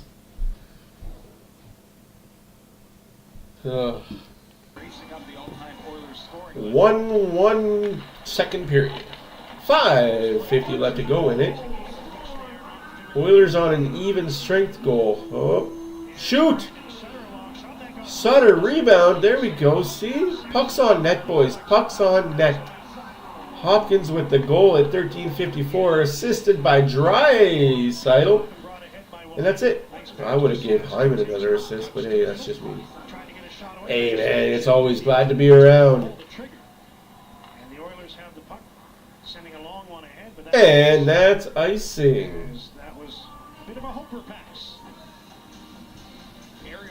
That's strange to me that he still has his Pittsburgh Penguins. And Casey to Smith. Talk about him being positional. This one gets blocked, but he was there nonetheless. They heard you for sure. They heard us. Time to get this goals going, man. Like, it's, you got to score when the opportunity presents itself. Sutter against Bluger. And a little bit of a toss-up. Big save there by Skinner. That's what we like to see. I'm looking forward to the next game. Campbell should get the start in the next game in Calgary. Ooh, up and down the... Where is that guy from? What was Janmark doing? Oh, my voice.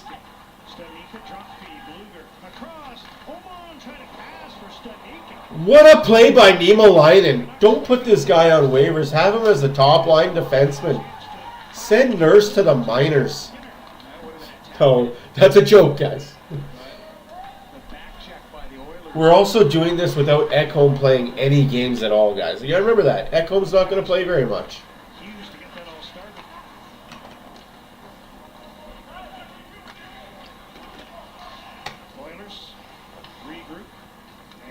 Yeah, this is preseason. We all agree. It's fun.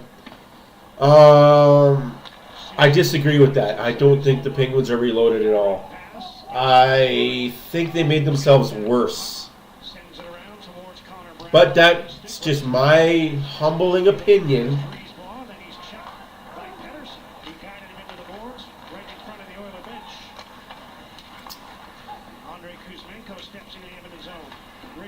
Ooh, joke. No.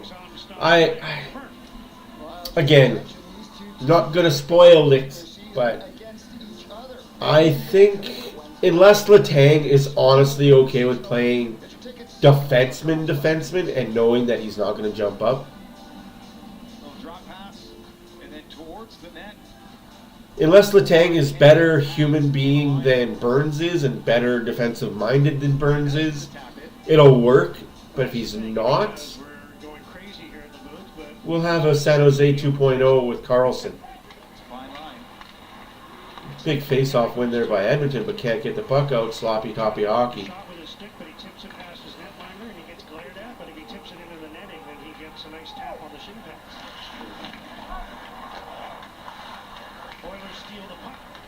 Whoa, two-hand slash there, ref? Ouchies.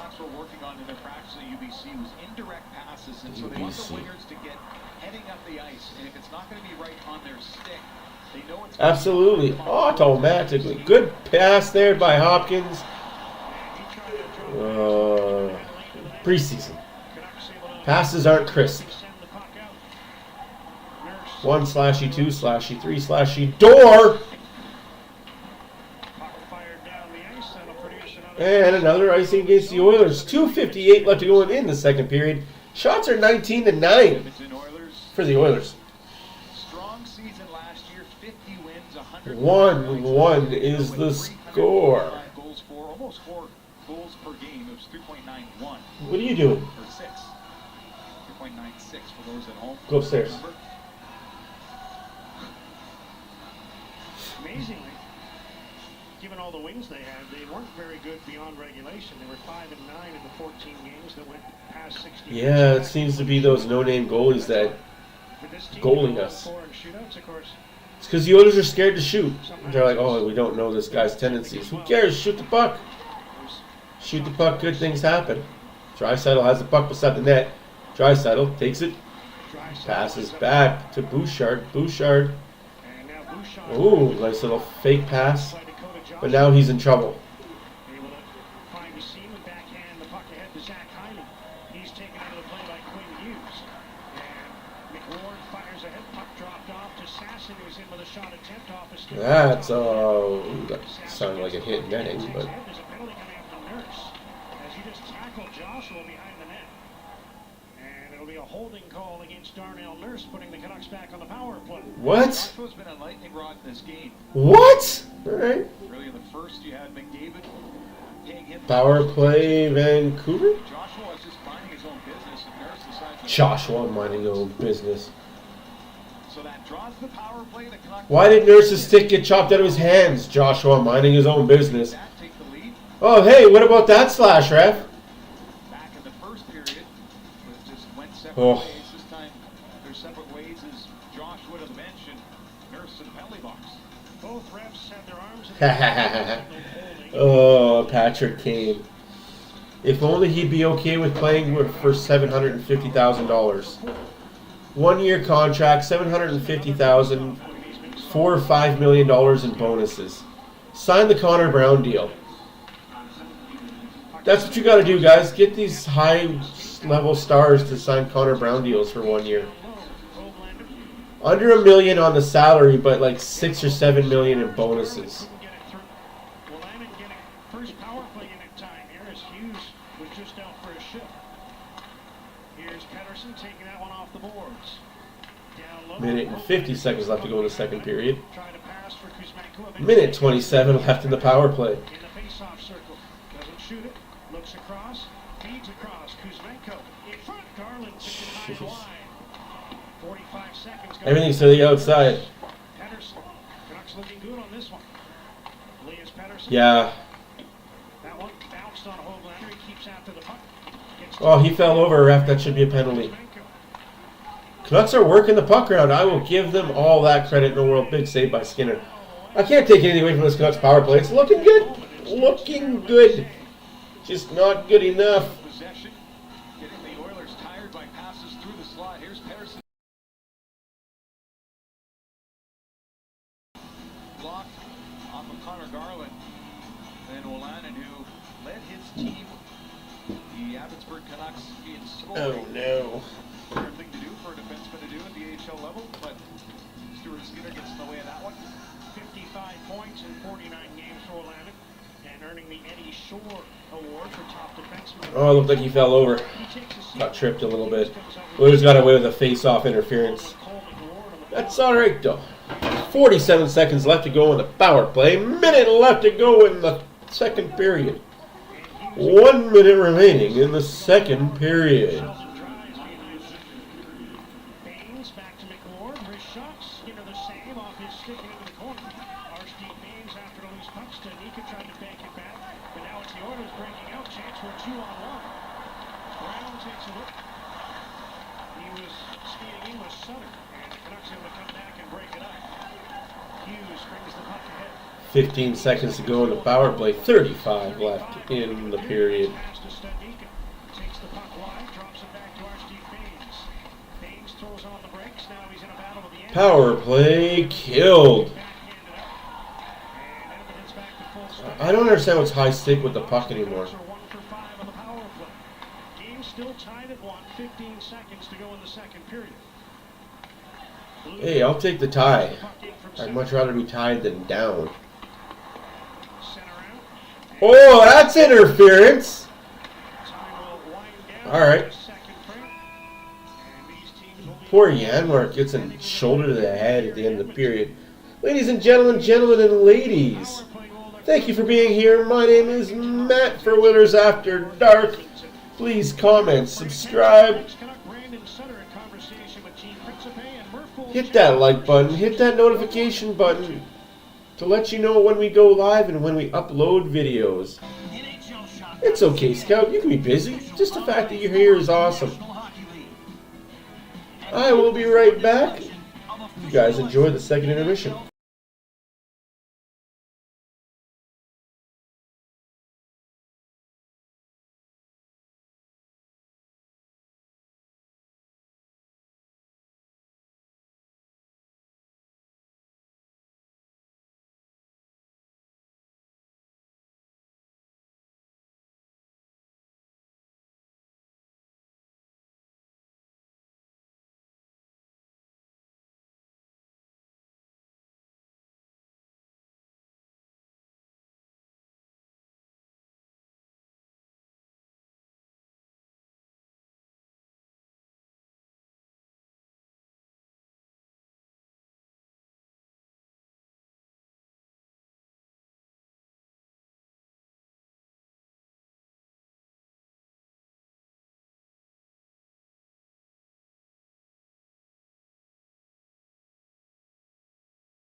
imitation is the highest form of flattery. Halfway there. Century plus that we've been making trucks, we've been just oh so flattered. Often Almost the whole lineup. Yes, almost the whole lineup. just no substitute for That's why they need to win this game. They got the almost whole lineup in.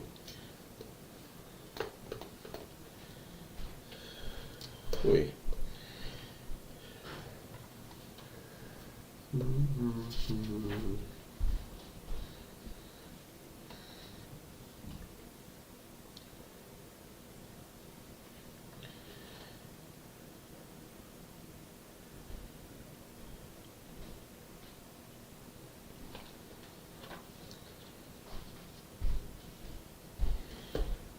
Hopkins is going to be the first milestone watch to watch this year, guys. Ryan Nugent-Hopkins is 1 assist away from 400 in his career. It's a pretty good milestone, 400 assists. He only needs 1. Imagine if you got 1 extra point. Imagine if 1 of those Hyman goals counted last year. Just the 1. Oh, I'm not going to talk about the 17 that didn't. I swear Hyman was cursed last year with the goalie interference goals or goals taken back. He's got to have some sort of record on that.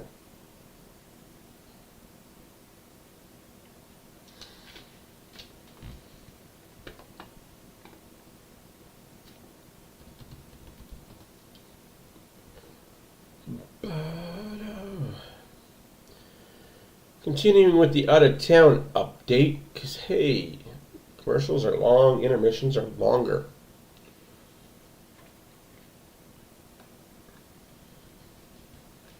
Two in overtime for the Flames and the Jets. The Lightning beat the Predators in overtime 2-1. The Golden Knights are up 2-0 on the Kings, and the Ducks are up 2-1 on the Sharks. Every other score is final. Toronto beat Buffalo 5-2. The Hurricanes beat the Panthers 4-1. The Canadiens beat the Senators 4-3. The Islanders beat the Flyers 2-1. And of course we know the score here, 1-1. 6 games on the docket for tomorrow. Buffalo is in Pittsburgh. Detroit's in Washington. New Jersey's in New York to face the Rangers. The Avalanche are in Minnesota to face the Wild, the Blues and the Blackhawks, the Canucks, and the Kraken. That's your 6 games on the schedule tomorrow. Hopefully some good games to be watching. If you have the Center Ice package or Sportsnet Plus up here in Canada. Oof. Yeah. That's going to be me in 3 months. Joys. Joys.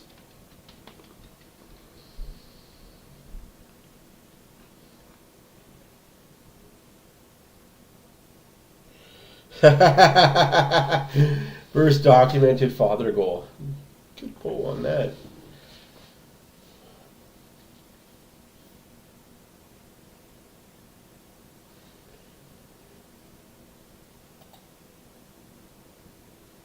Shots are 19-11 for the Edmonton Oilers. The faceoffs are 57-42 for Vancouver. Power play, Vancouver's on a 20% clip, 1 for 5s. Edmonton is 0 for 2s. Penalty minutes, Oilers have 10, Vancouver has 4. Hits, woof, premium. 23 by the Oilers, 15 by Vancouver. Block shots, 12 by the Oilers, 9 by Vancouver. And giveaways, takeaways, I don't care. I don't believe in that stat at all. So I'm going to get into those. If you want to see those, go to the NHL.com website. Look up that stat too. Those stats don't tell a tale to me with the giveaways, takeaways. But those block shots do. Oilers are blocking some shots. They're hitting. Got to do better in the face-off, Doc, though, personally. I think the Oilers need to do better, should do better, could do better. Bigger, better, badder, faster.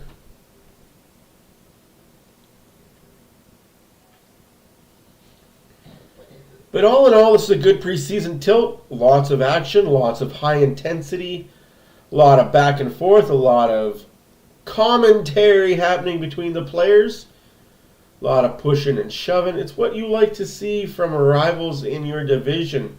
And two teams that could be or could not be playoff bound.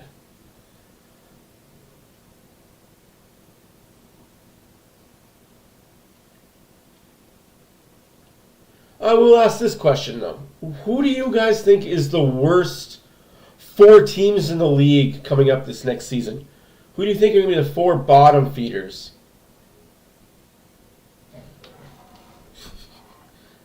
Like the 4 people that are going for the first overall pick.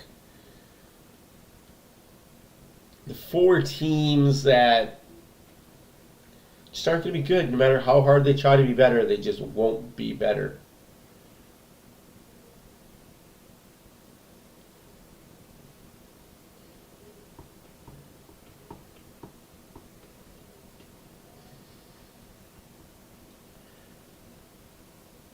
Now, that'd be funny if a guy on the Oilers' first name was Bert, and you had a Bert and Ernie connection.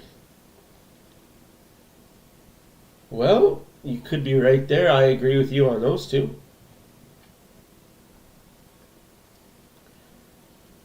I think Montreal could be thrown as a bottom 4 team again this year. There's just something about that team that isn't gelling.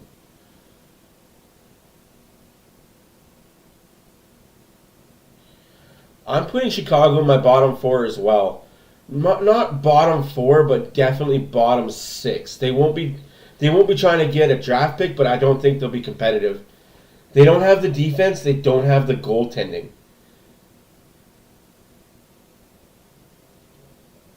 And like we've seen with the Oilers of old, yeah, you could score 5-10 goals a game, but when you're letting in 9-6, it's kind of hard to win. I think the Chicago Blackhawks this year are going to be much of the decade of darkness Oilers where, yeah, you could score and you can score a lot, but you just don't have any defensive structure, which is good for the NHL. As far as Arizona, they're also another tweener team. They will not be as bad as last year, but I think they improve. Arizona improves and could be in the running for that last playoff spot late in the season. Another team that I think is on the downfall.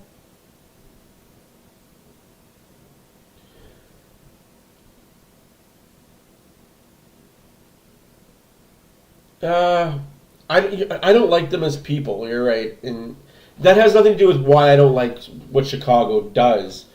As people, you could be a completely jackass of a person in real life, but if you're an amazing hockey player and you do good things on the ice, hey, I can't discredit you for that. That's why I have so much respect for Phil Kessel, for what he does on the ice. The guy is a legend on the ice. You cannot take away what Phil Kessel does on the ice. Off the ice, it is what it is. But on the ice, you can't take it away. I think Columbus is going to have a bad year this year. So my 4 bottom teams are Anaheim, San Jose, Columbus, and Montreal.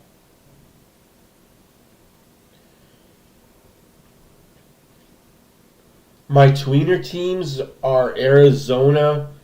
Boston's going to be a tweener team this year. Oh, yeah, Kessel. Yeah, Kessel is a great guy. I was just thinking of somebody who I don't know that much about as a person, but have heard stories about. Yeah, that whole CBJ thing is a mess to me.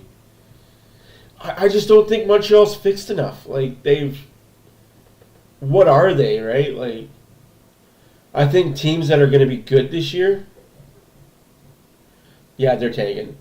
Ottawa's going to be really good this year. Ottawa, Buffalo are going to be pushing that Atlantic Division. The only reason why I have Ottawa a little better than Buffalo is goaltending. Buffalo doesn't have the goaltending. Ottawa does.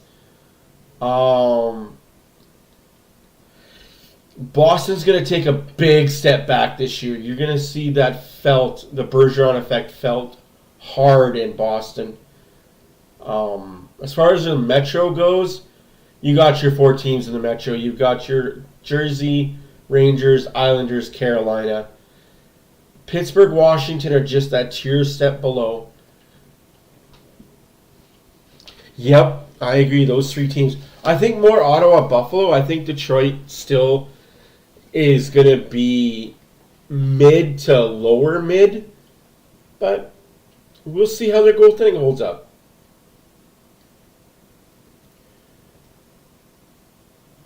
The Atlantic, depending on the health of Vasilevsky, runs through Tampa. If Vasilevsky's in and he's playing, it's Tampa's division. If he's not, I don't know how that's going to work with Tampa. If Vasilevsky isn't healthy and isn't playing, like, what is this, man? Like, you're a fucking AHL wannabe hitting a freaking superstar and the refs don't care. We get it. Penalty killing time in the opening period as the Oilers went 0 for 2. Power plays favoring the Canucks 5-2 in this game. Vancouver's only goal came to the man advantage. That was from Quinn Hughes, who's Oh, I'm going to stir a lot of things up. Some people are really going to hate me. And I want the comments, guys. Watch the video and comment. I appreciate the feedback. Whether it's a bad comment, like I'm a douche, I'm an idiot, hey, I'm good with it. I've got ticker skin.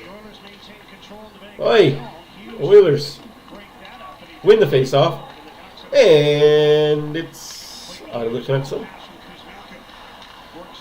Hughes.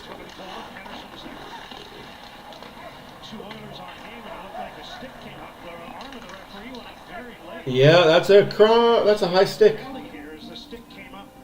That sucks. Caught the Edmonton player Draisaitl in the corner. As Pettersson's battling Nurse, and Draisaitl gets the worst of it. Those two battling along the wall, and then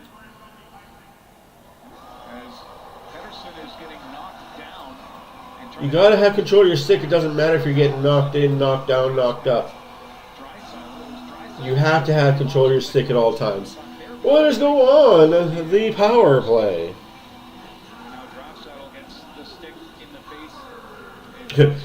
No joke, that team right there. The PP is back in Edmonton. 19-11 out of shots, 19-16 left in the third period. 1-1's the score. 2-minute power play. Don't make the excuse. It doesn't freaking matter if you're battling someone. You still have to control your stick. I don't care. There's no excuse for it. Oh, but ref, he was holding my hand and I just let my stick fly in the other guy's face. Oilers lose the face-off and the puck is slapped down into the Oilers zone. Bouchard. This is what I want the Oilers commentators to be.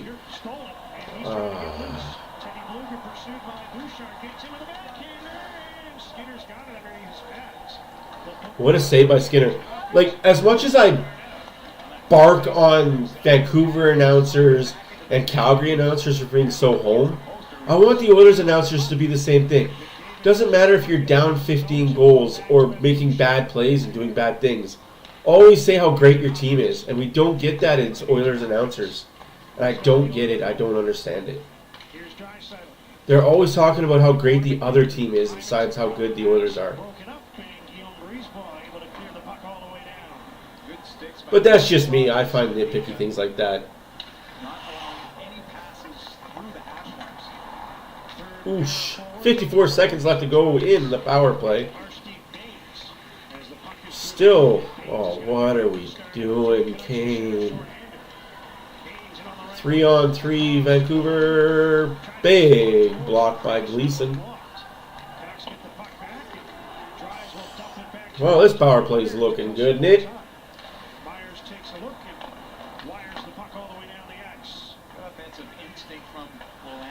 Checked over his back shoulder to see where the back checkers would be. There were none, so he kept going to be a part of things. Lane Peterson If that's your second power play, who's your first power play? Nurse. Nothing there.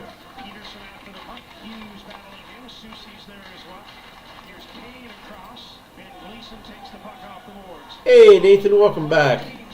Shot just high and wide. If you're going to take a shot like that, make sure you hit the net.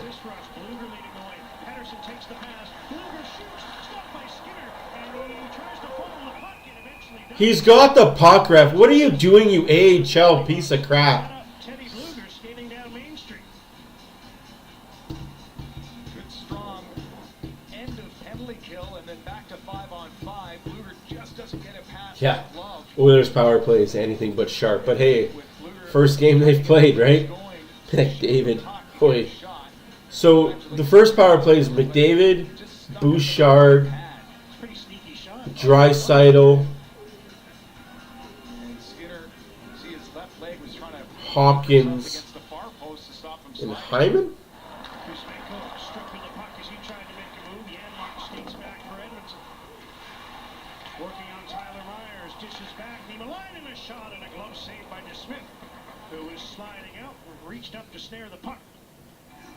I don't know who you put on the second unit, to be honest with you. Strong tonight. Rochester, New Hampshire. Do you put Ekholm and Nurse on the second unit power play? Talk about the fresh ice again. It's like a video game glitch. Canucks win the draw.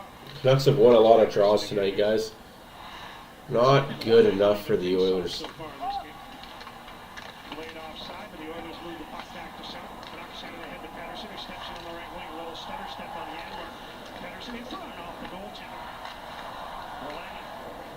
Just little plays like that the Oilers need to learn how to do.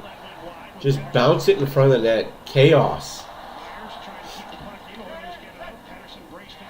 Have controlled chaos in the offensive zone. Quit setting up for the pretty plays.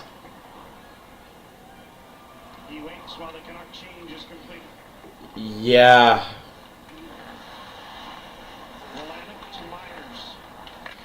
Man, I don't think whoever you put out as that second unit, they've got an advantage. They could score just as easily as that first group. We might have even better power play than last year. We had a pretty good one last year. Best in the league in history. Nurse gets pressured, makes a good play. Unfortunately, the forward isn't on the board. Oh, jeez. It's definitely preseason, guys. They are playing preseason hockey. They're tied 1-1. They're out shooting, outscoring, out-chancing 5-on-5. But they've taken 5 penalties. Oilers are 0 for 3 on the power play. I mean, expected. It's preseason. They don't really practice power play time. And good defensive play there by Susie. Good defensive play. Like, I'm not going to get it twisted. Vancouver also has an NHL latent lineup. This is 2 NHL lineups going mono-y-mono, head-to-head, FU type thing. You know what I mean? So, you expect a game like this. It's not like it was on Sunday or Monday when Winnipeg dressed an NHL lineup and the Oilers played AHL, CHL players.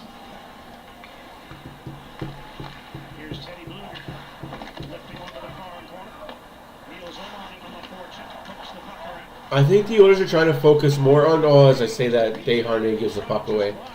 They're trying to focus more on defensive structure than they are offensive. And that's going to hurt you if you're more defensively sound. You're not always going to be pushing for that goal, right? Kane has the puck, takes the shot, saved by DeSmith. Wow, that was way wide. Kemp down low to McDavid. McDavid loses the puck. Seeing that a little too often, too, is McDavid losing the puck. But preseason, he's pushing.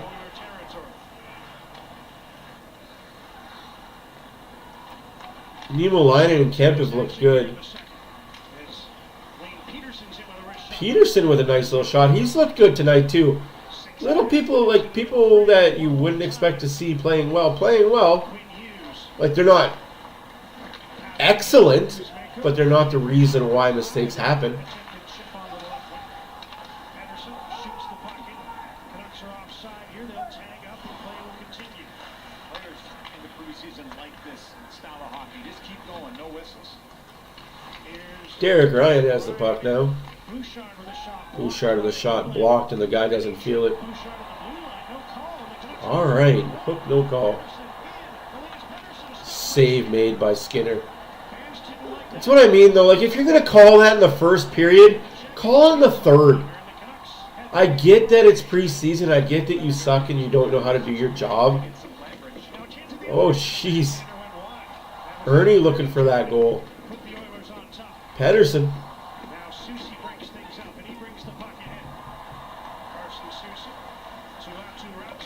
Yeah, I agree with you, man. That's not garbage time no more.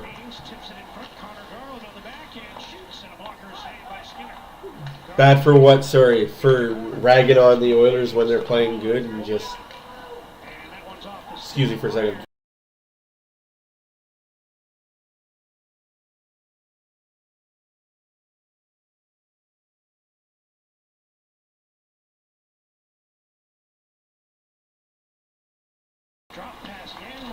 Shot just save made. Like, I like this Janmark Fogle line. Now Janmark Fogle Holloway could work for me. Sorry, Jay, I was watching the game and I totally forgot about the chats and Facebook and stuff. So I will scroll up and figure out what I missed. Because, yeah, that's my bad.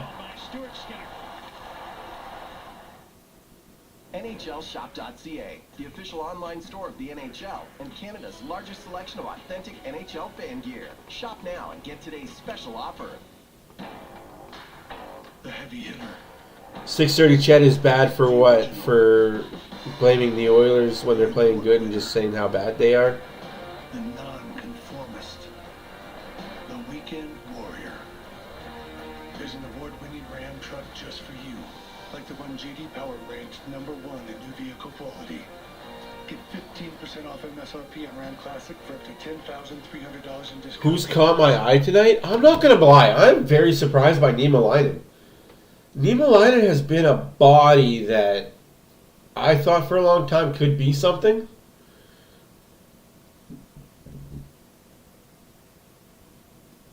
Yeah, I don't understand Oilers media. And probably that's why I didn't become one. I didn't go to school for it, obviously. Grade 9 education over here. But even if I had, I couldn't be a...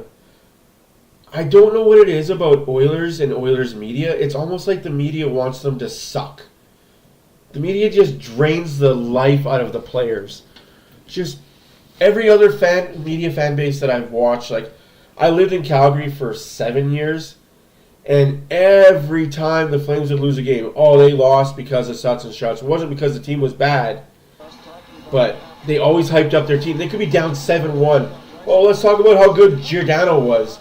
Let's talk about how good Warren Rhett was. Oh, Kiprusoff played really well that night. He let in 7, but other than that, he was a really solid goalie. It's like, why can't the Oilers media do the same thing? Like, why can't we, when we're getting blown out, just say, well, they're losing, but look at all the positives that happened. No, we just got to focus on the negative and just be negative all the time. And I get the Decade of Darkness wasn't nice on you guys. I grew up as a 90s child. I was around in the 80s.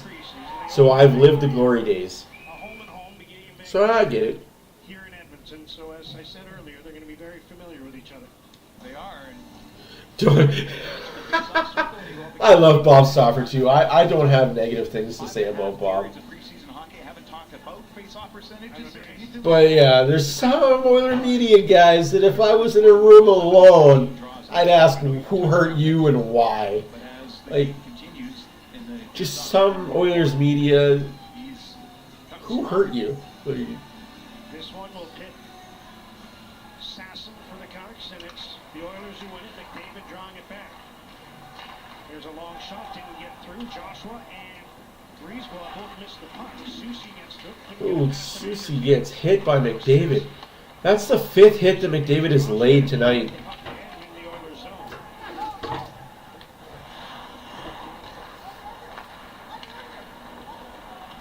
Oh, it's good times, guys. We are 11 minutes left to go in this third period. Still a 1-1 hockey game. 23 shots to 17 for the Oilers.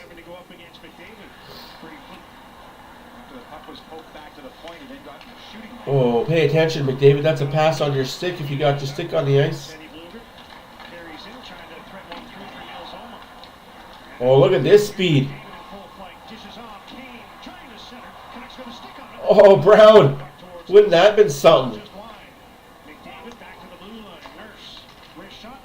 Tipped down by Kane. Not icing because it hits the ref's foot as it goes by.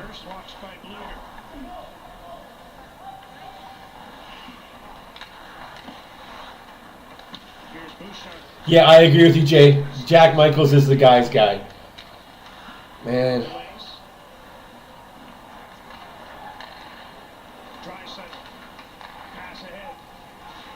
Like, I like Louis as a person. I just don't know what he brings to the Sportsnet team because he should be pro Oilers.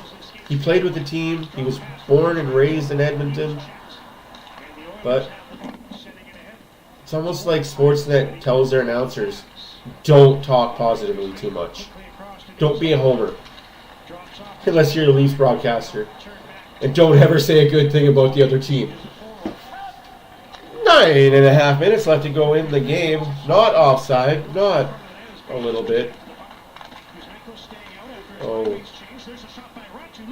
Skinner's fighting the puck tonight, though. There's been a few times where it's on one side of the net and he's looking the opposite.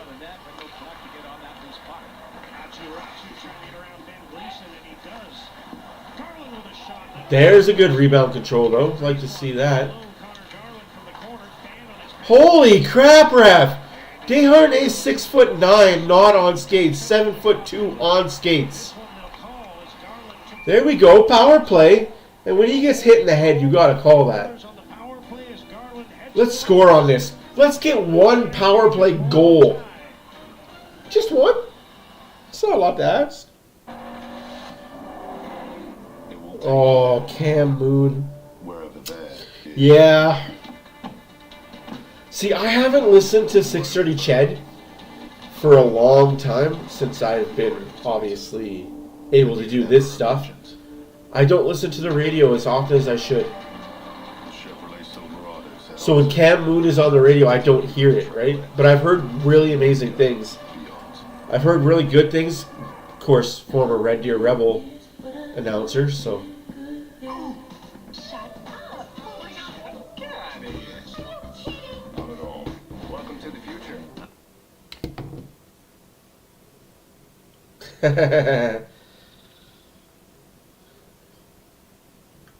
Yes, thank you guys for subbing. Like, honestly, again, I say this every stream, and I'll continue saying it.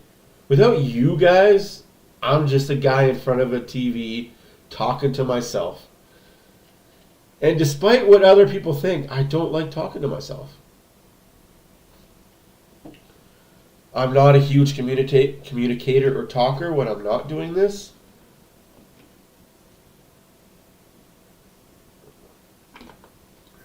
When I'm not doing this, people think I'm a grumpy-faced person all the time because I don't talk.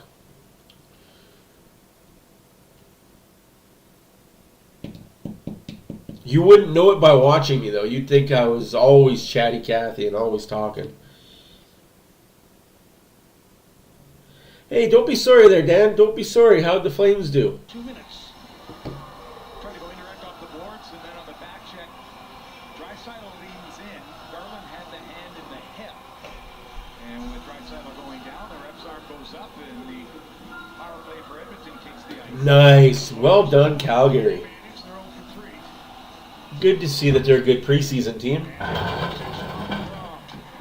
McDavid. Bouchard to Hopkins. Hopkins to Bouchard. Somebody shoot the frickin' puck.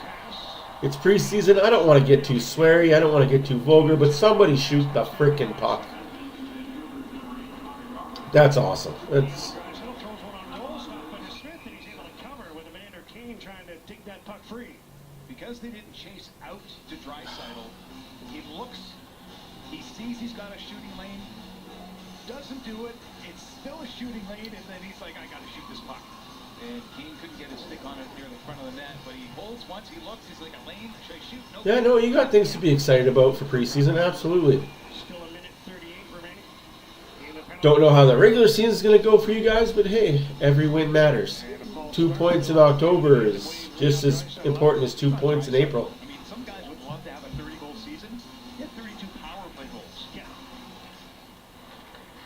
Draisaitl gets thrown out of the dot. Bouchard to McDavid. McDavid gives it to Hopkins. Hopkins to Bouchard. Bouchard to Draisaitl. Draisaitl skates it down the half wall. Half wall, Bouchard. Take that shot. Can you take that shot, Bouchard? What is the point of you walking in to take a shot if you're not going to unload it? You go to the center of the ice to create room, to shoot. But that's not you. 30 seconds. Well, that's it for that power play. Kane takes a penalty on the power play. Don't bitch, it's a call. Shut up. Go to the box. Knock that saucer pass out of the air, and the next time Evander Kane's at the front of the net.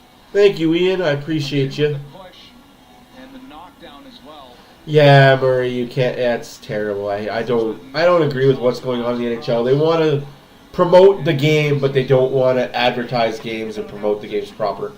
But 4-on-4 here for 58 seconds. And face-off drop won by the Oilers. We have 7:48 left to go in the third period. 4-on-4 for 53 more seconds. Shots are 24-19 for the Oilers. Scores 1-1.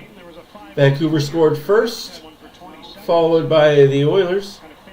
Vancouver scored on the power play. Oilers scored 5-on-5. Vancouver's 1 for 5 on the power play. Oilers are 0 for everything right now. It's kind of depressing. Pass to Connor Brown. Baines was with him. Now it's Myers trying to stay with Brown behind the net. Good read by Williams to get to the puck. I mean, Vancouver does have an NHL defense lineup right now, where the Oilers have an AHL defense lineup aside from Bouchard and Nurse, and a little bit Desharnais, but he's still AHL to me. Oh. How'd that not go in? I thought that went in, to be honest.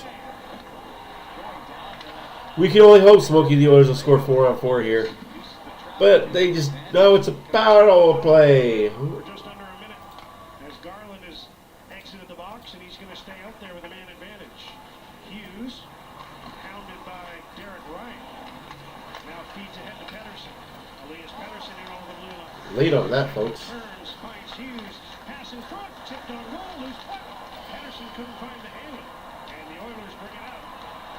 Ryan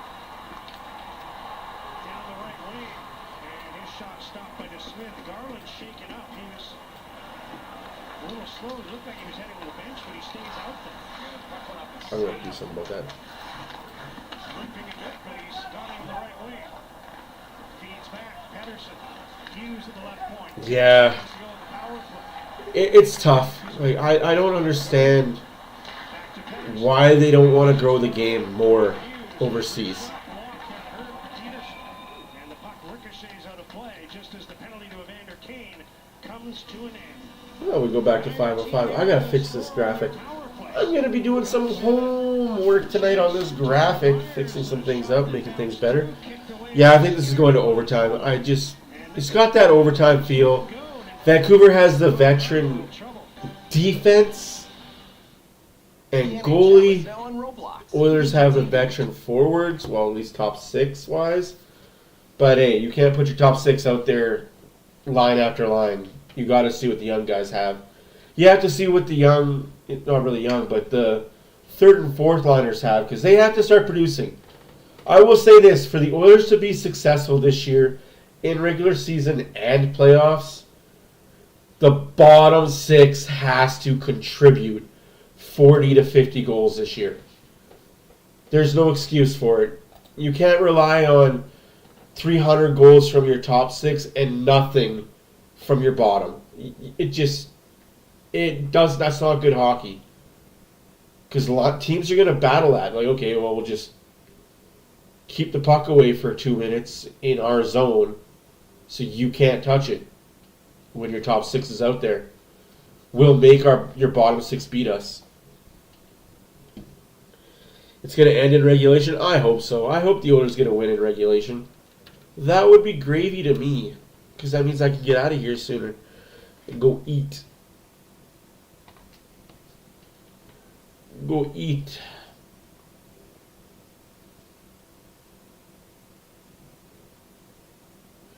Man, don't downplay the New Zealand hockey scene. That's one thing I don't understand by people. Like, no, I'm not talking about you, but people here in North America, we have no idea how good the hockey is in Australia and New Zealand.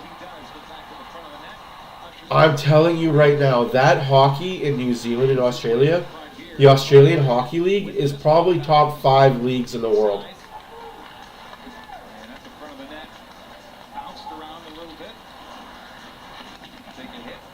Now, granted, the Australian Hockey League is full of CHL superstars that were never was in the NHL. But still, that Australian Hockey League is pretty good to watch. And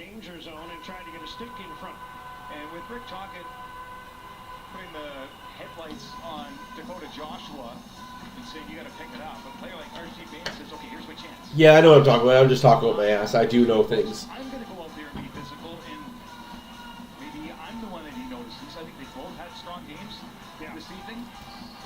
Some more preseason games to be had for those two. Who's your local team there, Murray?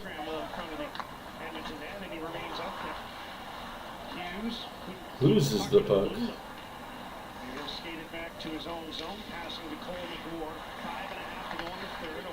9.5 minutes left. 5.5. 25-21. The Canucks have caught up in the shots.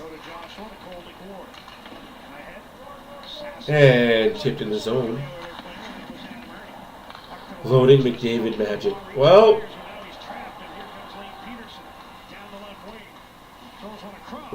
shoot that puck. You're better off. Puck is intercepted by Max Sasson, who brings it ahead. He'll gain center and start it. Minutes remaining in this Shoot the puck. preseason contest in Edmonton. Canucks. Yes, they are playing better tonight than they did in their opening game. Because their opening game, they played AHL and CHL players against the number 1 and 2 lines of Calgary. I won't take anything away from Calgary. Oh, Hopkins, you need to score that, though. 10 spot is a 10 spot is a 10 spot. But they were playing against guys that won't see the ice this year. But hey, that's what preseason's for, to see what guys you have in your system in the up-and-coming. I will fully say this. Preseason isn't to see your superstars play. It's just not. It's to see what you have after the superstars and after your regulars. What do we have coming up in the pipeline that we could use this year if needed? And definitely next year. And if the answer is you ain't got diddly, well, then you're a rebuilding team that better draft some really good players in the next 2 or 3 years to supplement that problem.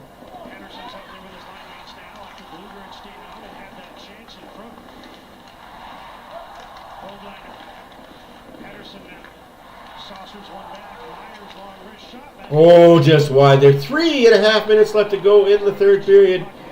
McDavid to Desharnais, up to Kane. Kane trying to break through, but Myers at his 8-foot-tall stretch blocked him from coming down the zone.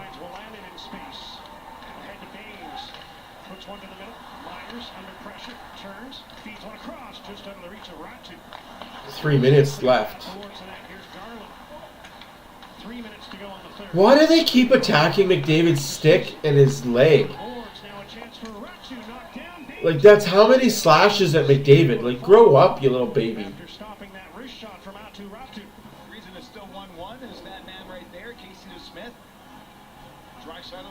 It's all good. We don't hate on any Canuck fans. You're a Canuck fan. Nothing wrong with that. Nothing wrong with being a Canuck fan at all. Now, if you were a Calgary fan, step outside and have a conversation. Canucks have come back on the shot clock. I do have Vancouver making the playoffs. I honestly do. I like what their team is, how their team is built. They've got a strong, tough defense, and they added with Susie. Like, you have Susie and Myers out there playing defense, and you have obviously Hughes. Second of the action, the Canucks season is upon us. You get full, half, or quarter But memberships, please. I think the only problem Vancouver has is goaltending. But if Thatcher Demko can pull out some sort of rabbit out of that bad juju he had last year, Vancouver's a lock for 4th in the Pacific, 8th in the for the wild card spot. They'll be battling Calgary for it. I think they'll be battling Calgary and Vegas for that final spot in the Western Conference and in the Pacific Division.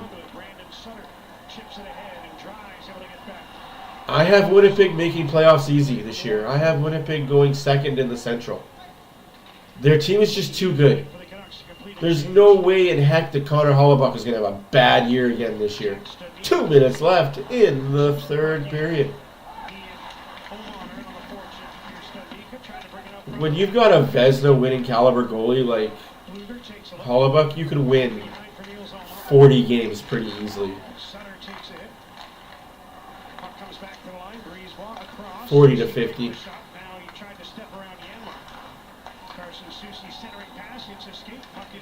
Bouncy puck. What was the rodeo in town recently? It kind of actually was. 1.5 to go in the third period. Shots are 27-22 for the Canucks.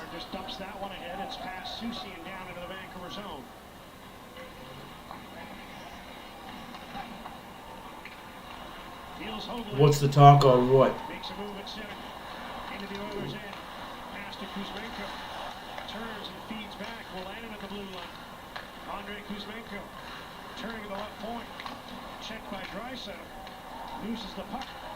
Nice play there by the Vancouver defenseman.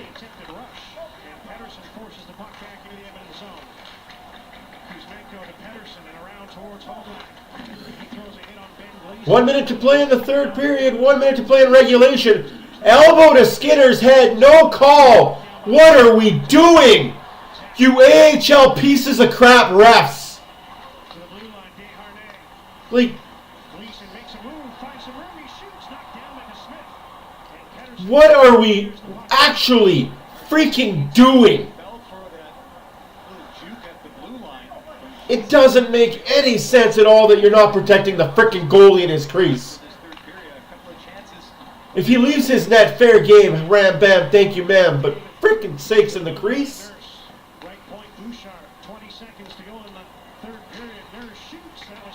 Oh geez, that would have been something, eh? Nurse scores at the last minute.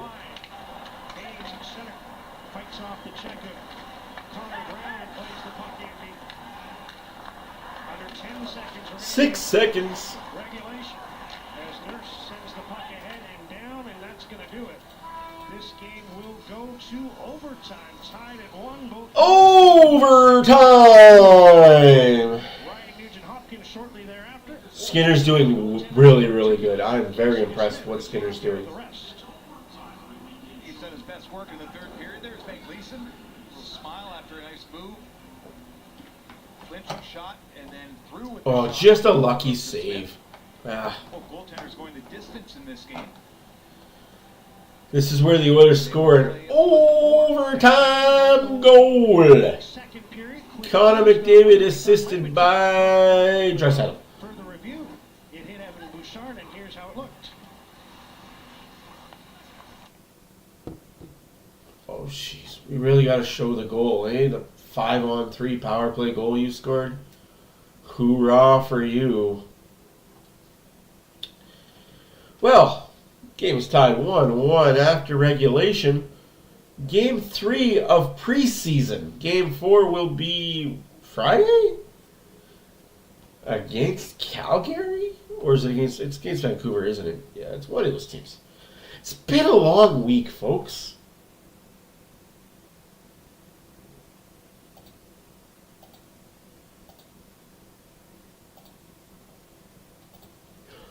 Eat back. Back again.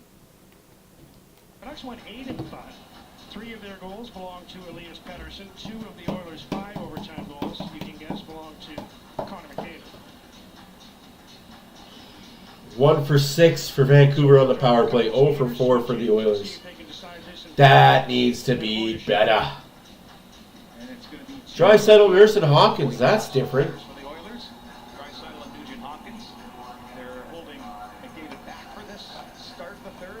Smart. That's different, but smart. I like it. Looking at the bench to see who's going to join him in overtime. Looks like Hughes, who's just getting the visor cleaned off, and Connor. Oh, isn't that the truth? Neither team with its full lineup. I'm not sorry. Pettersson's strong face. Calgary mollywopped the Oilers in Game 1, and they just came back and won 4 straight. Got to win that face-off, though, Draisaitl. Like, that's just... Last year for Pettersson, who's hit with a wrist shot that ticked off the Oiler player, went wide of the goal. Hughes brings the puck back. Oh. Here's Connor Garland. In over the blue line. Finds some room on the left side. Quinn Hughes to the back. Hughes has the puck. Backhand hits a body in front. Nurse sees it, takes it. Nurse looks for Draisaitl. Draisaitl skates up the ice. He knows he has Hawkins. Draisaitl wrap around. No, he just goes for a quick skate. Oh, tries to look for Hawkins, and Bouchard takes the puck. Knows that McDavid's coming out. McDavid! Breakaway! Game winner! Connor McDavid! Overtime hero! You don't know, now you do. This kid's for real. How do you do? Wow.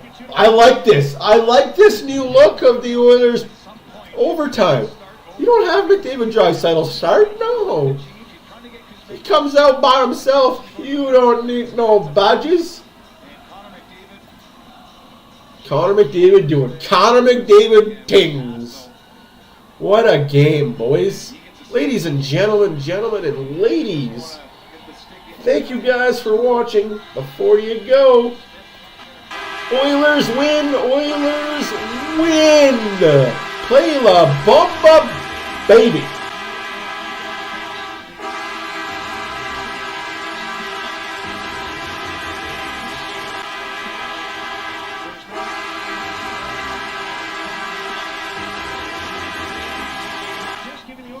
Ladies and gentlemen, and ladies, thank you for watching. My name is Matt for Oilers After Dark and all of us behind the scenes.